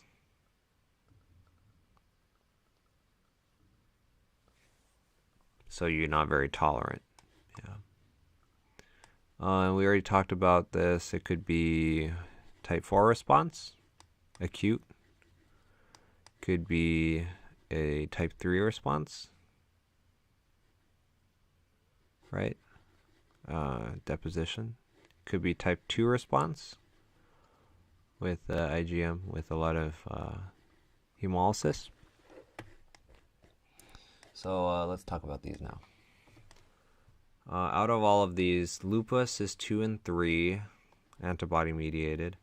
Mixed connective tissue. This one is, these are all antibody. Actually, all these systemic ones right here are going to be antibody. So at least there's that, right? Actually, almost all of these, now that I think about it, are going to be antibody mediated. Whereas our transplant one is going to be more cell mediated. This one is all antibody. It seems like most of our biggest problems in the body end up being antibody problems. All right. So king of all of them, lupus. Lupus is, there's a lot of different types of lupus. Depending on where your autoantibodies are, you get a different type of lupus. And lupus is a problem at the MHC. But you know what? There's just so many, I think it makes sense. Let's think about that a minute, right? If you have a problem with the MHC class 2, then maybe your B cells are activated more easily towards antigens that they shouldn't otherwise be activated towards, right? So that can cause, your antibodies to target things they shouldn't. So if it's towards DNA, then you get a kidney problem. If it's ribosomal P protein, it's a nervous system problem.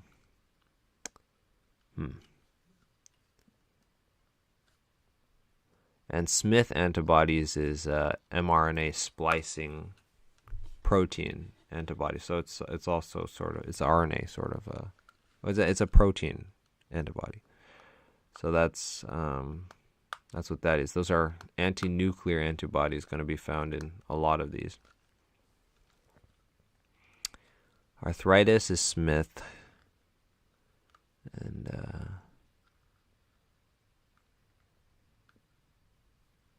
yeah, some of the signs of lupus.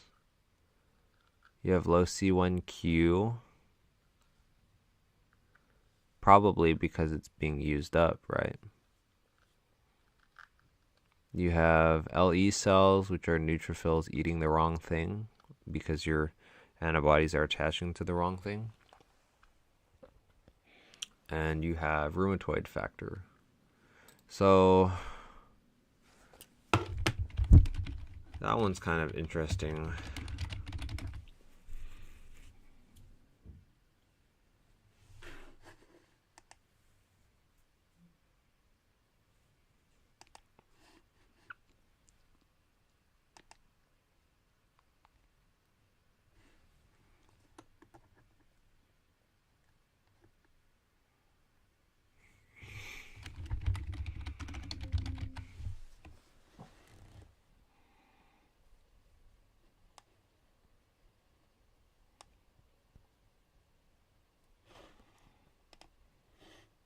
I guess rheumatoid factor is just general. It's kind of like what's the difference between rheumatoid factor and direct Coombs?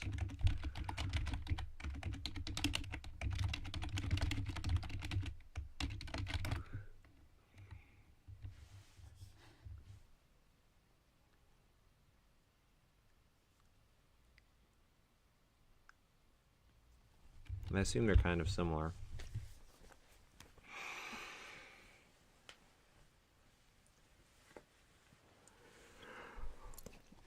And there's a few other kinds of lupus caused by other reasons.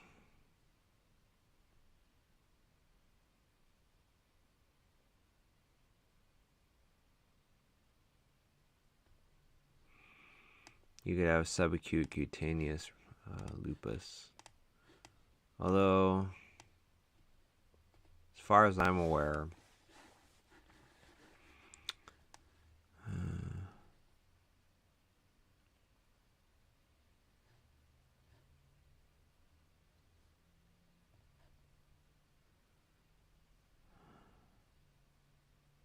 I think there was another one that you have problem with the suns, but this one, yeah, I mean, your body's not good at removing the dead cells. So when you can't remove apoptotic cells, that's lupus. There's also let's talk about autoantibodies towards other things. Could be ribonuclear protein.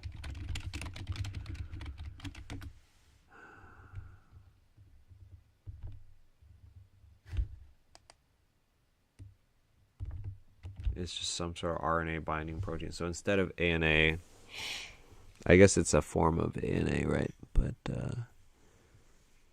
that sort of thing is caused mixed. So it's not as bad as lupus. I suppose it has some symptoms of lupus and some symptoms of scleroderma. Scleroderma, I missed this question, is centromere and topoisomerase. So this is cell division machinery. And the result is that you have a lot of inflammation causing increased fibroblast activity.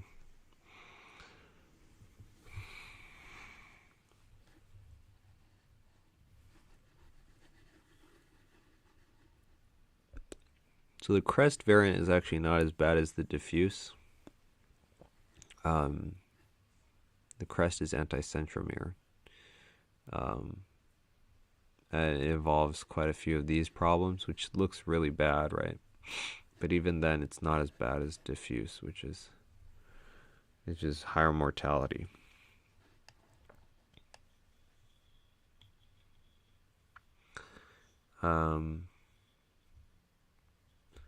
Next is rheumatoid arthritis. We're talking about citrullonated peptides, so all your body's proteins are getting affected here.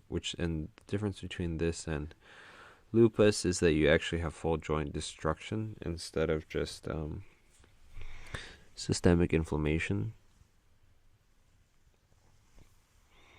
So you're going to have a lot of macrophages in the area.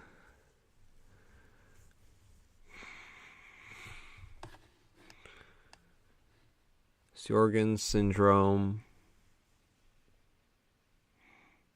So what's HLA-DRB1, right?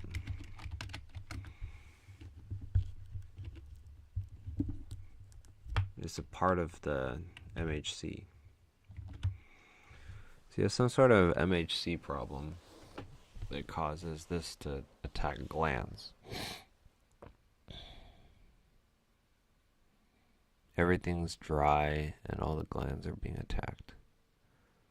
That's Sjorgen's. Okay.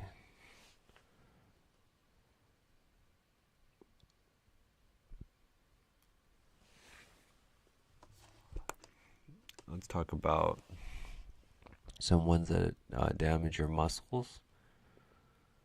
So there's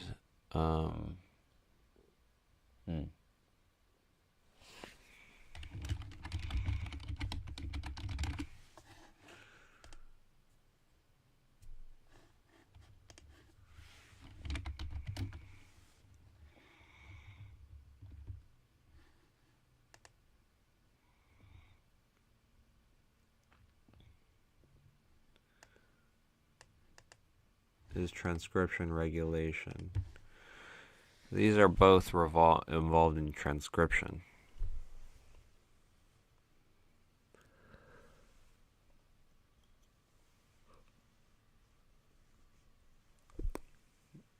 And somehow that results in a lot of problems in muscles. I suppose muscles have a lot of transcription happening. In particular, I'm not terribly sure why,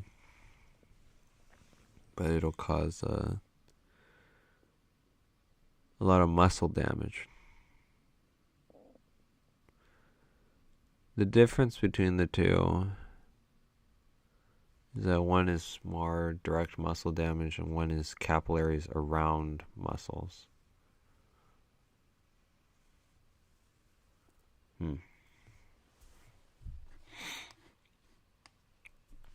IgG4 disease. That's a special case when the antibody breaks apart and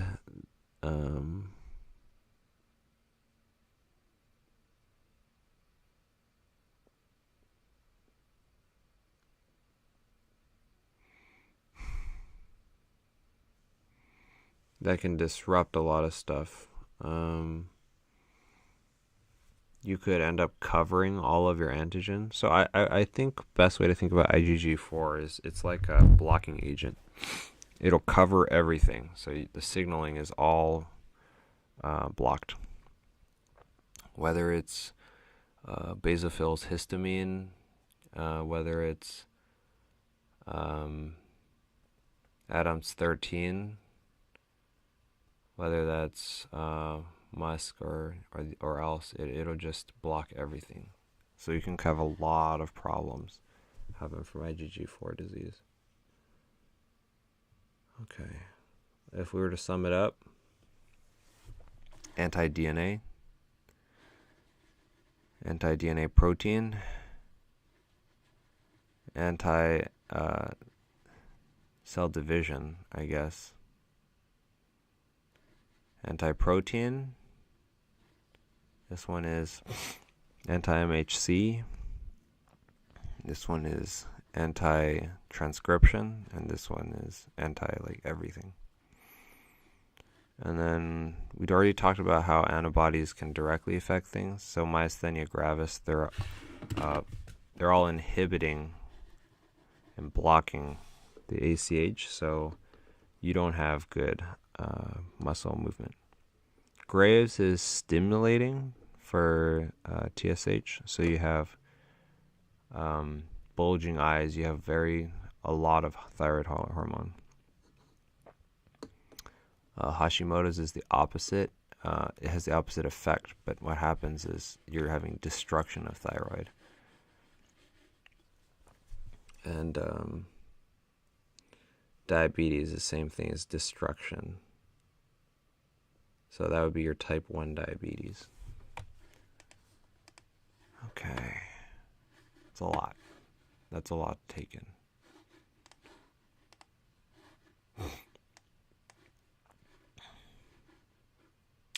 After that,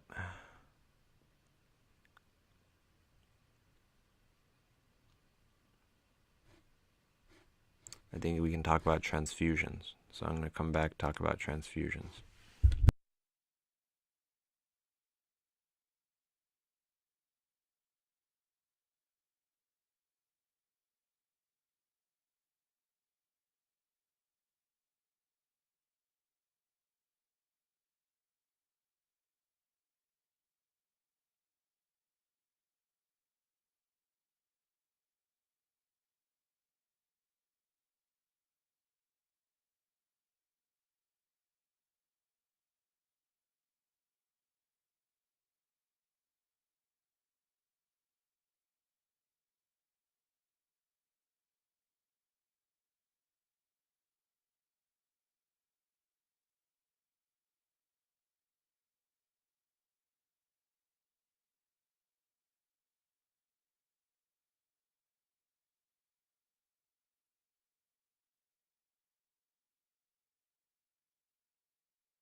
Okay. These breaks are getting longer and longer. Transfusions. Oh god. So much to cover. This is crazy. Crazy. Okay. Where do transfusion complications? Okay, so we can go a lot of different ways here.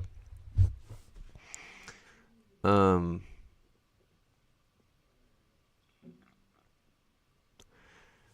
essentially, we try to minimize transfusion reactions using these three tests here: the ABORH test, antibody screen, and cross-match. These two are both indirect.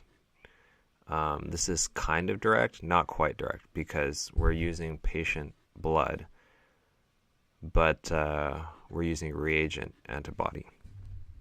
So we are agglutinating patient blood, but we're not doing it. We are agglutinating patient blood, but we have to add our own reagent. Whereas this one, you don't have to add anything, except for the same reagent you add for all of these, the agglutinating agent. You don't add anything antibody related.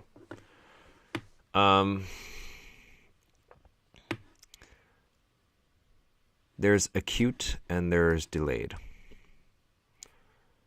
And let's talk about acute. So you could have a fever or you could have no fever. If you have an acute, then what's going on?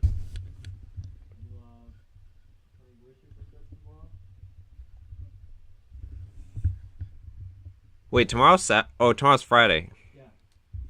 Yeah, I'll be there. Acute hemolytic, non-hemolytic. So how would I summarize the difference between fever versus no fever? Let's do 5. Is that cool? We'll practice that at 5 p.m.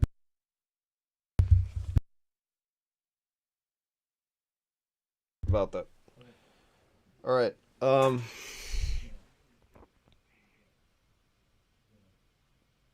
I suppose the best way to put this is we have to think about what causes a fever, right?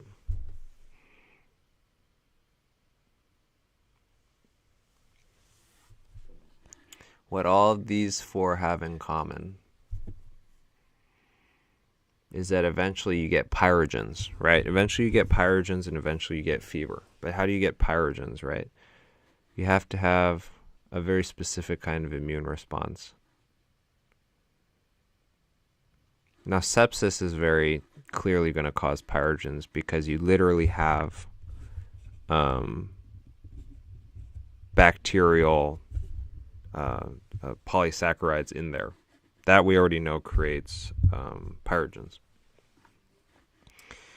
Now let's talk about acute liver injury.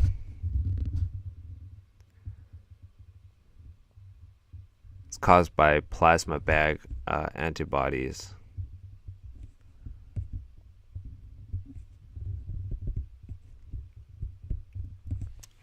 The main thing I'm trying to differentiate right now is between these two and your IgE, right? It seems to me that IgE in allergic reactions just doesn't cause fever, whereas the other ones do. So this is obviously going to cause, these antibodies obviously going to cause lysis.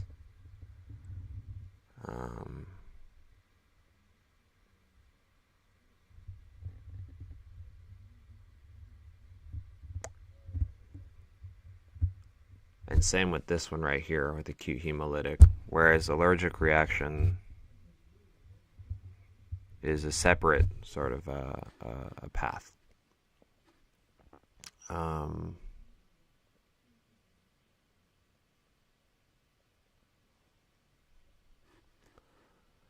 I'm not actually 100% sure on how to tell why these ones are fever related and why these ones aren't. Would be good. This one, I mean, obviously you have pyrogens in the blood. Well, we had to actually let's take a step back, right, before we talk about transfusion reactions. Since we're so curious about fever versus no fever, we should talk about fever specifically. So 53, right? What causes a fever? Right. So fever, you get pyrogens.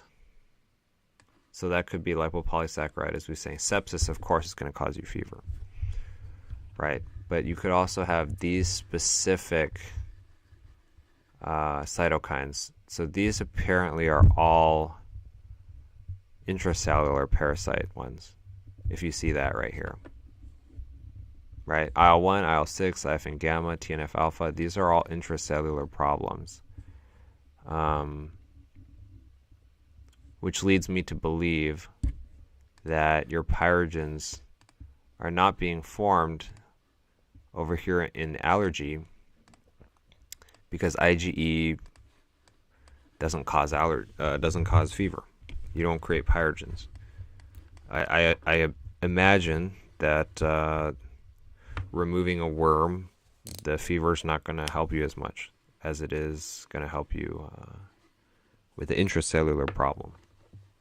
Right? So this is extracellular. These are more intracellular problems. Pyrogens, white blood cells detected. That's what I'm going to go with. I'm going to go with the fact that hypersensitivity is a weird case. So you could have hemolysis caused by IgM, or you could have non-hemolytic. So the main thing between these two is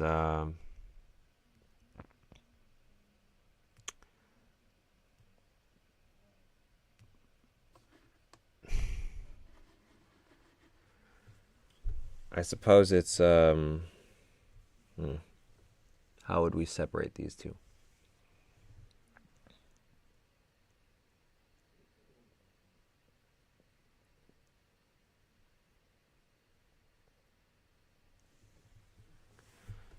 This one is most likely so this one's a red blood cell problem, and this one is a white blood cell problem. Right, MHC problem. This one's harder to prevent, this one's harder to prevent than this one. Right, this is a major issue. Different blood type, that's huge. Versus you have some inflammatory things in the blood. It's going to cause you problems. So these are just different, right? Blood groups, that's a huge issue. This one is a smaller thing. And acute lung injury, this is a even smaller thing, right? It's just, you have antibodies inside the plasma. It's not going to cause you hemolysis, right? But it is going to cause you some capillary damage. This is going to be your type 2 hypersensitivity. So if we were to break it down here, this guy right here, so this one's type 1 actually, right? Type 1 gets you over here. No fever, apparently. Type 4, over here.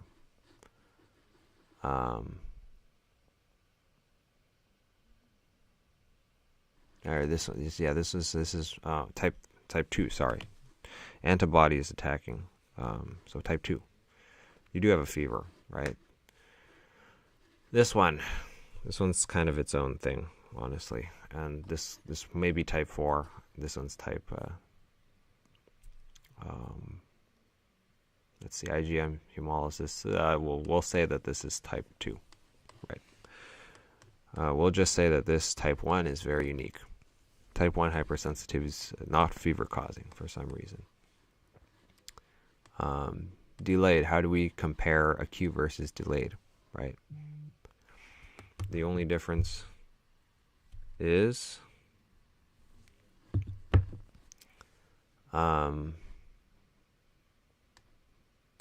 is whether you have present antibody or not.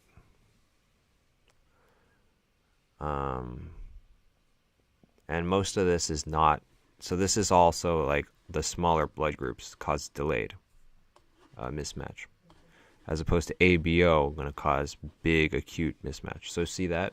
Yeah, that's a major issue, major difference here. Transfusion graft versus host. So how do we compare this to our non-hemolytic? The main thing is you have immunocompromised patient here, as opposed to a normal immune system. So then over here you're going to have your body's immune response. This one is your donor cells are attacking. So that's that one. I think that gives us a pretty good overview. Major takeaways. Allergic reaction is special. No fever. Right? Taco over here is less of an immune problem, right? As much as it's more of just a physical problem of giving too much blood. So these are special. These over here you can contrast with these. Are they immunocompromised? Yes or no? If so, you're risking transfusion, graft versus host versus non-hemolytic. Is the difference the ABO blood group? If so, acute versus is not delayed. Okay, so that's the basis of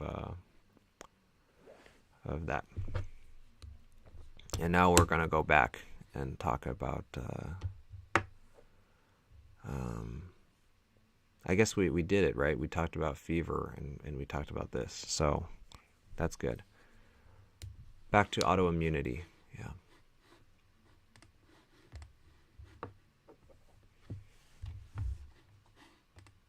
Back to autoimmunity.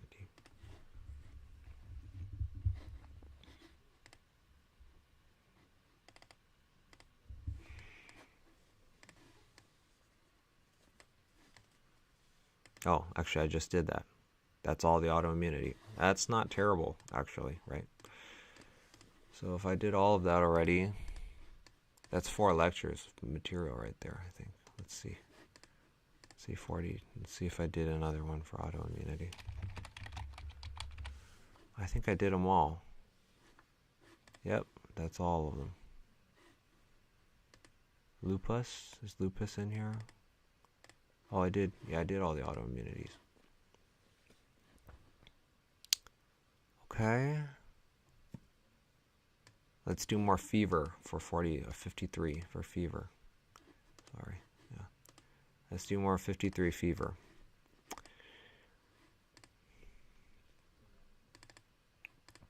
Okay. Fever, what is fever, right? Okay. So fever is above 99 degrees. And normally your body's able to control it, so it's not above 106. If you're above 106, you probably have some major issues.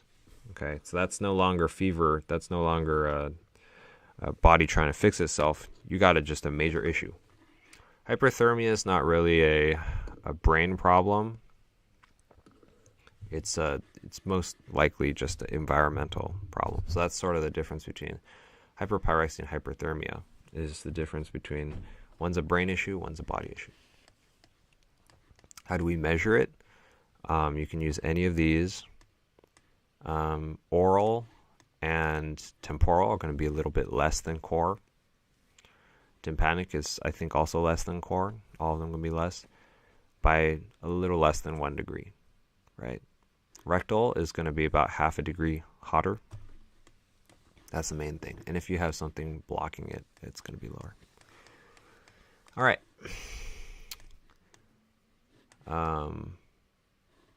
Mechanisms of fever. So this is in order, right? From first step to the last step. So here's the first step is you have to get some sort of pyrogen or some sort of fever-inducing chemical. So that can be foreign. Have LPS or some sort of toxin, and that will generate an immune response here. Type 2 immune response, right? You could also have a type 1 immune response, some sort of infection or some other reason that can also cause it. So this one is the sepsis one. This one is the intracellular or anything. Actually, if you have a mismatch of MHC1, right, your body would probably construe that as an intracellular problem, even though it's a foreign body. That's an interesting thought, right? If you have mismatched blood type, different MHC1, then maybe your body thinks that it's a virus, when in fact it's not the virus. It's just a different body cell. So your body would not see that as foreign. It would see that as an internal problem, right? So I think that's a possibility for why we get fever when we have a transfusion. Any case, we know about all these intracellular ones.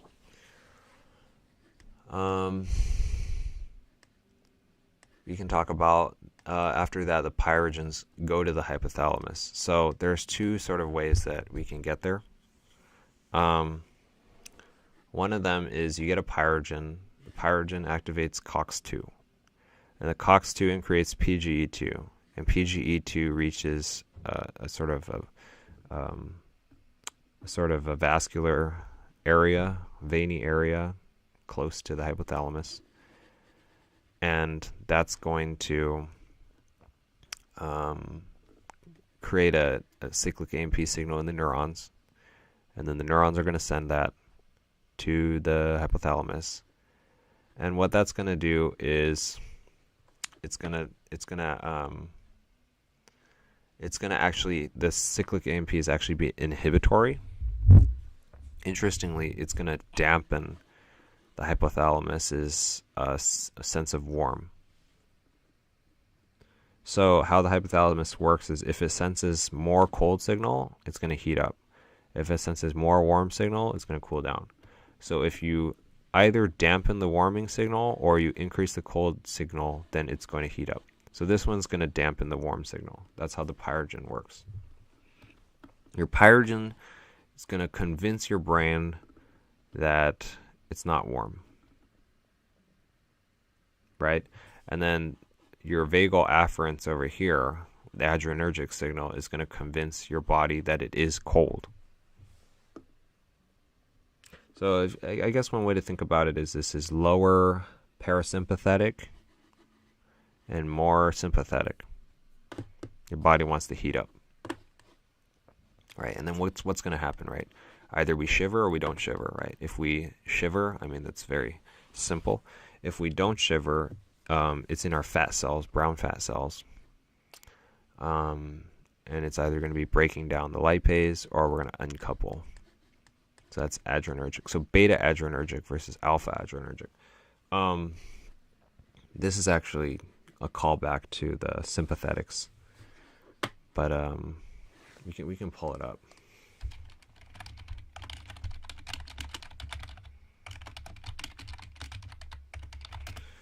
I had a map for this, but I lost it. Here it is. That's good.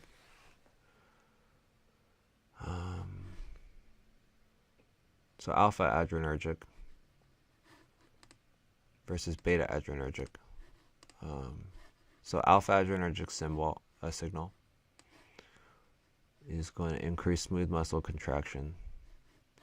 Alpha 2 is going against that, but we don't need to think about that one. And beta is your heart, so that's going to increase your heart and other things. In any case, they're both sympathetics, right? As I was talking about. And let's talk about this. If you're too hot, then we got to find a way to cool you down a little bit. So glucocorticoids are going to lower over here when we're talking about pyrogens. That's glucocorticoid territory. NSAIDs is going to go over here to PGE territory. So that's going to be closer to the brain. And acetaminophen, we don't know how that works actually. So Won't talk about that. All right.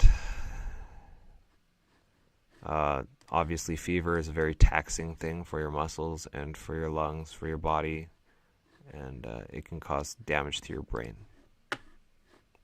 Makes sense, right? Okay. All right, that's fever. Done with fever. Done with hypersensitivity. Done with that. Done with that. All right. Now that we did that, let's talk about the. Let's talk over here about immunosuppressants. 44.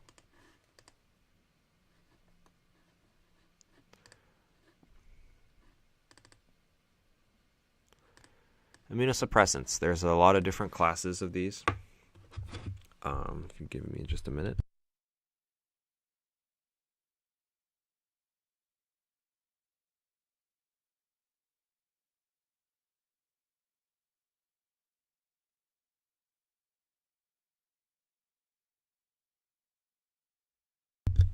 Okay. So immunosuppressants, there's a lot of different kinds of these, right? Here's how I see this. Corticosteroids, we're going to hit those last. We're going to start with antibodies. Antibodies, very self-explanatory. We're gonna fix the problem by killing cells. Right? We can either kill all white blood cells with antithymocyte, or we can kill all IL-2s. What is IL-2? IL-2 is your T helper 2. This is going to be facing outward, right? IL-2 is over here, important in parasites, type 2 immune response. So you're going to have less of that. Lower your sort of allergic sort of look. Good. Okay. Next, we're talking about calcineurin inhibitors. So calcineurin inhibitors.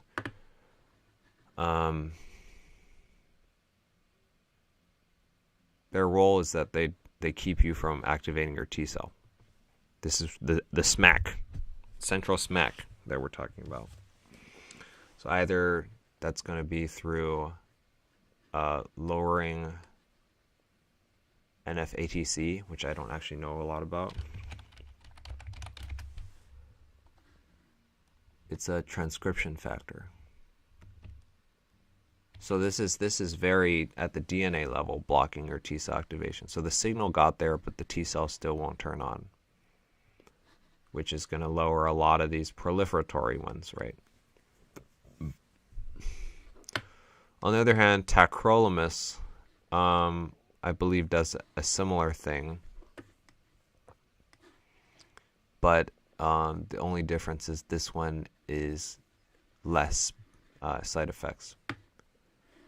So it doesn't give you the hairiness and the gum thickening. We could spend time and remember P453A, but I don't know if that's important yet. St. John's wort also is something I noticed is like almost always a bad thing. Like it has a ton of problems. Okay, now let's talk about proliferation signal inhibitors. So this is good. We actually learned all about proliferation signal inhibitors. Those is our class 1s. If we remember earlier from this list, they're type 1s. These are all proliferation signals, type 1. And I don't know if that's exactly true, but I just know all of these are proliferation, right? That's a trend that I noticed. So that's what all these are gonna be affecting. Can't see my mouse. Is it invisible? Oh my god. My mouse is invisible. Do you see this? That is a problem. I don't know how that happened. Wow. Okay. Well. Anyway, let's just continue, right?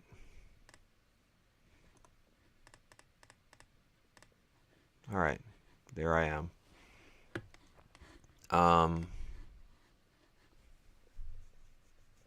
So sirolimus is one of these. lowers IL-2. IL-2 is a big one that we talked about over here, right? So this is no signal. So this is the T cells working, but the other cells aren't getting the signal. You can understand that. Antimetabolics, that's we're impairing the inosine phosphate dehydrogenase. So we're lowering DNA synthesis. So this is like chemotherapy sort of level, you know. We're really attacking our cells. A lot of side effects, obviously. Think about that, right? It's teratogenic. I'm not surprised, right? This is like chemo. Corticosteroids over here. Talk about those. We got to memorize this somehow. Mycophenolate, sirolimus, tacrolimus, cyclosporin. We've got to remember these. What's the best way? Mycophenolate. Mycophenolate just sounds like it's antifungal. It just sounds like it's made to be killing something, you know. Whereas these sound more like they're inhibitors of something. Okay, corticosteroids. Obviously, you're lowering steroids. You're increasing steroids and causing a lot of different inflammation lowering effects. IL-1 is a big one, I imagine. So it's not just proliferation we're blocking. We're blocking like 17 in 1 probably. You expect neutrophils to increase. Why do we expect neutrophils to increase? Why? Because they can't leave the blood. Right, we talked about this earlier. And our immunodeficiencies, right? So this is a way that we get that. And it has a lot of side effects as well, affecting other parts of the body because it has a lot of endocrine function problems as well. Main big one is bone necrosis. We talk about the fat as well. Fat and diabetes is a big one. Okay. All right, that's immunosuppressants. Talk about transplantation now. Hypersensitivity and transplantation. Oops, that's hypersensitivity. All right, transplantation. Cool. So, as we learned, we can have type 1, 2, 3, and 4. Type 1 allergic reactions is not as common, I think, for transplantation. Type 2, humoral, and type 3 are both things that definitely happen. And type 4 definitely happens.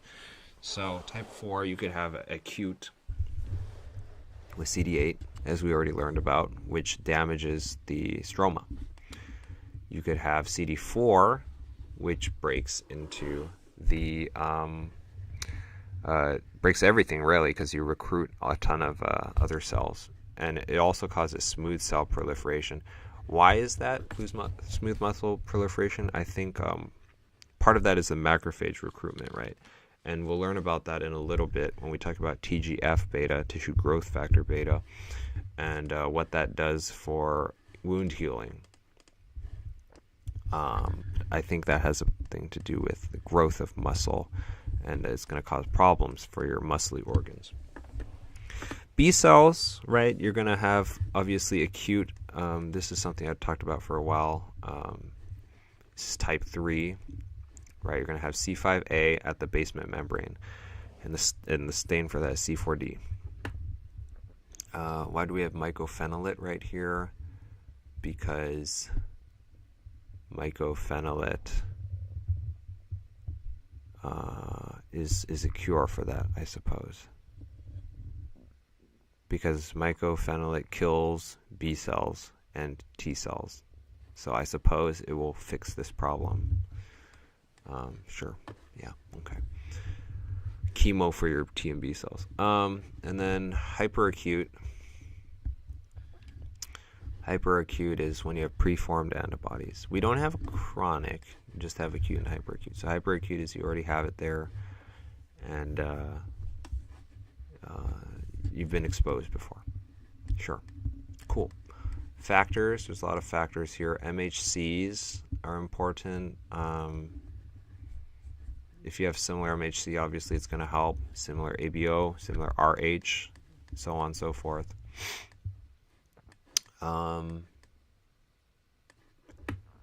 There are a few organs where HLA and this MHC thing is not as big of a problem, and that's when you're not involved with as much immune cells, I think.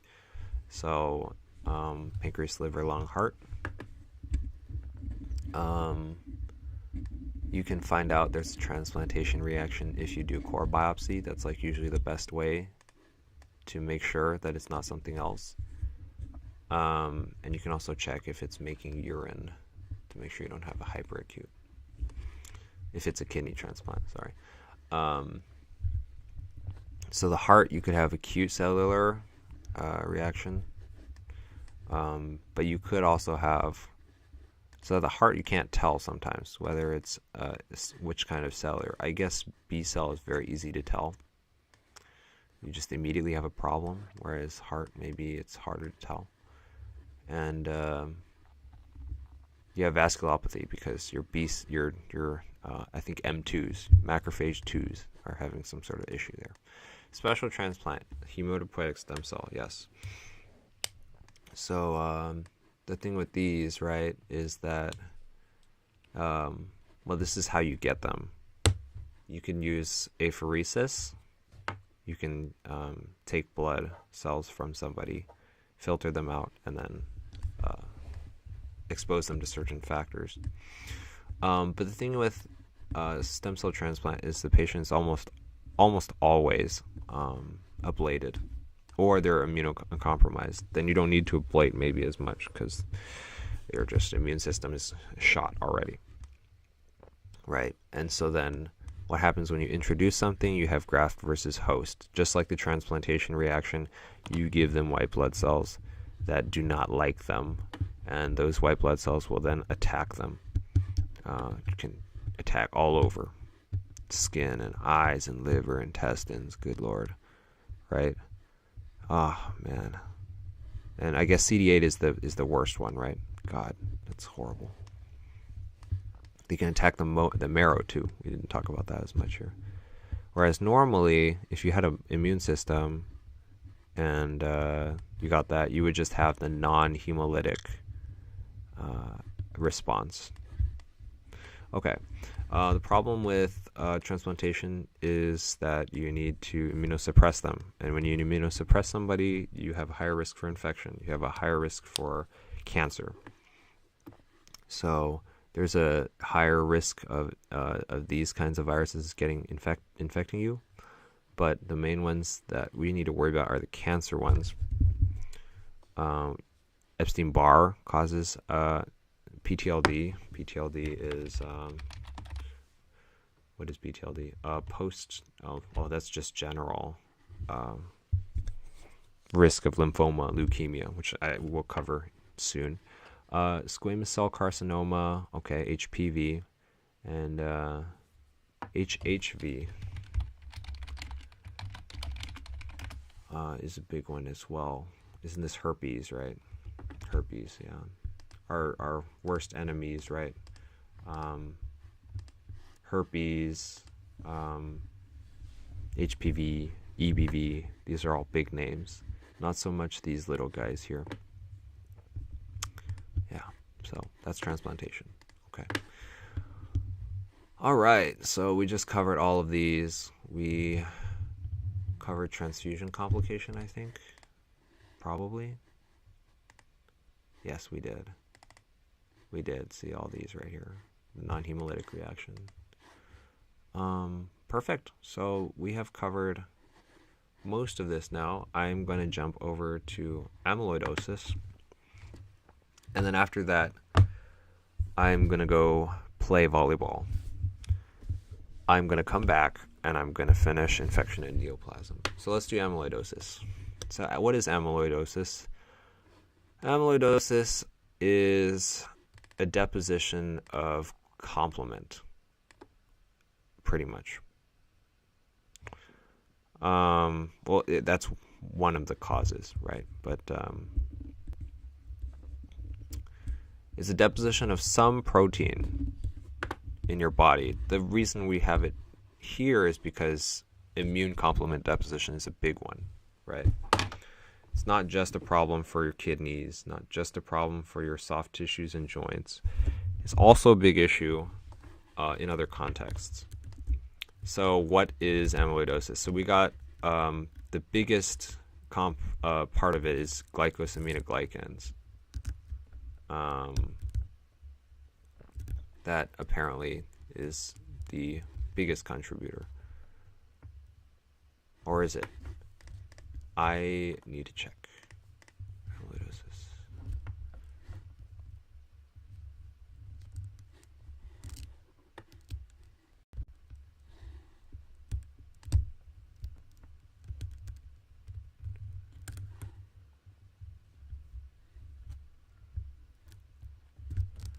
Amyloidosis. Yeah. Fibrillary, sorry. Okay. Fibrillary is our major constituent. I really am glad I checked that. Okay, so most of it's this pleated beta sheets. What does that mean? Who knows? And then you have these additional pieces. There's a lot of different kinds. So the breakdown is that these four are all systemic. And sometimes the systemic ones are worse in a specific area, and that's why we call it localized. Right? It's not that it starts somewhere local and then goes out. No, it's more outward in. Okay. So let's go through it, right? I mean, our favorite one is amyloid light chain, right? Because this is a B-cell malignancy. I remember we had the IgG4 disorder, right, which caused breaking IgGs. That's definitely going to cause a big problem here with broken little chains flying everywhere. Multiple myeloma, B lymphoma can cause that sort of issue. And these light chains are gonna go around and cause problems and aggregate. That's going to cause issues with factor X. I assume they're going to bind it all. Purpura, it's going to cause clotting. Okay, that's not super surprising either. So a lot of that. Reactive systemic. This is just more of an inflammatory thing in general. So general inflammation is going to cause you to have amyloid. Just like you would have higher CRP, just like you would have higher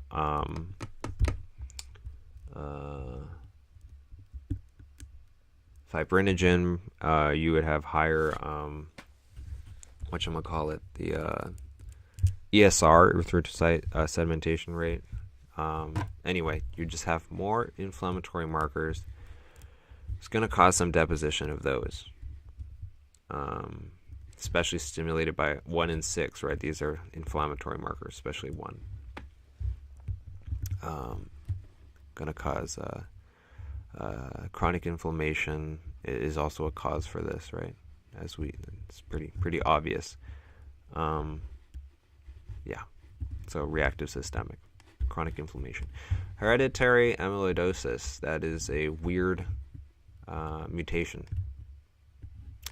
in 4% of African Americans in something called transthyretin, which is a transporter for retinol. So as you can see, it causes some neuropathy as well as other issues. Dialysis associated.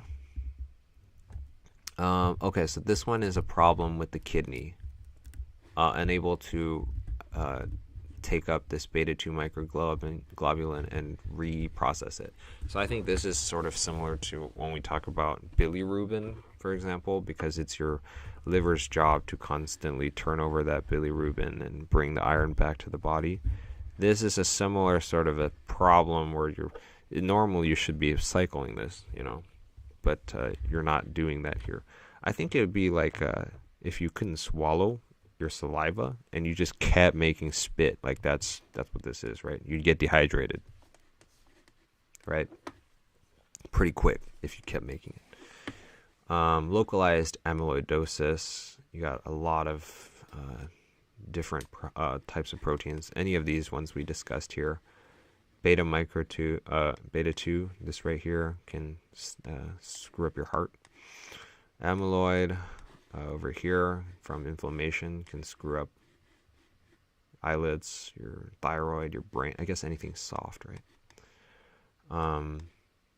So that's what that is, right? Whether it's immunoglobulin, general inflammatory, or a mutation, or some sort of failure to reabsorb. That's a variety. Diagnosis is done with a Congo red stain, and there's some special plays on that. It looks like a fiber sort of structure and can cause, well, let's see this, right? Proteinuria. I mean, proteinuria is a big thing here probably with your kidney failure, right? Joint disease is a big one for sure. Neuropathy. I mean, amyloid is big in Alzheimer's, remember? Ischemia, cardiac function problems. So that's amyloidosis. Okay. Right, so we've covered everything up here, actually, at this point, which is pretty good. And then when I come back, I'm just going to look at infections and neoplasms. So, yeah, we're almost there. So with that, I'm probably going to end this and come back to this. But we covered a lot, and covered almost all of this here. I think the only thing I didn't cover was this, which is formation of memory cells.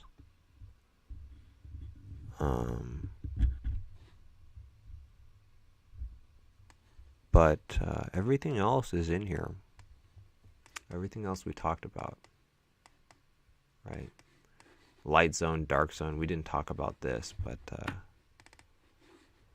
that is the affinity-based maturation, right? When we want good binding cells these cells to grow.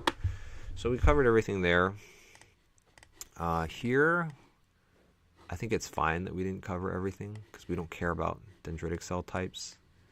We don't care about ILC types, just mainly all of these. So all in all, not bad. Yeah. Not bad. We will return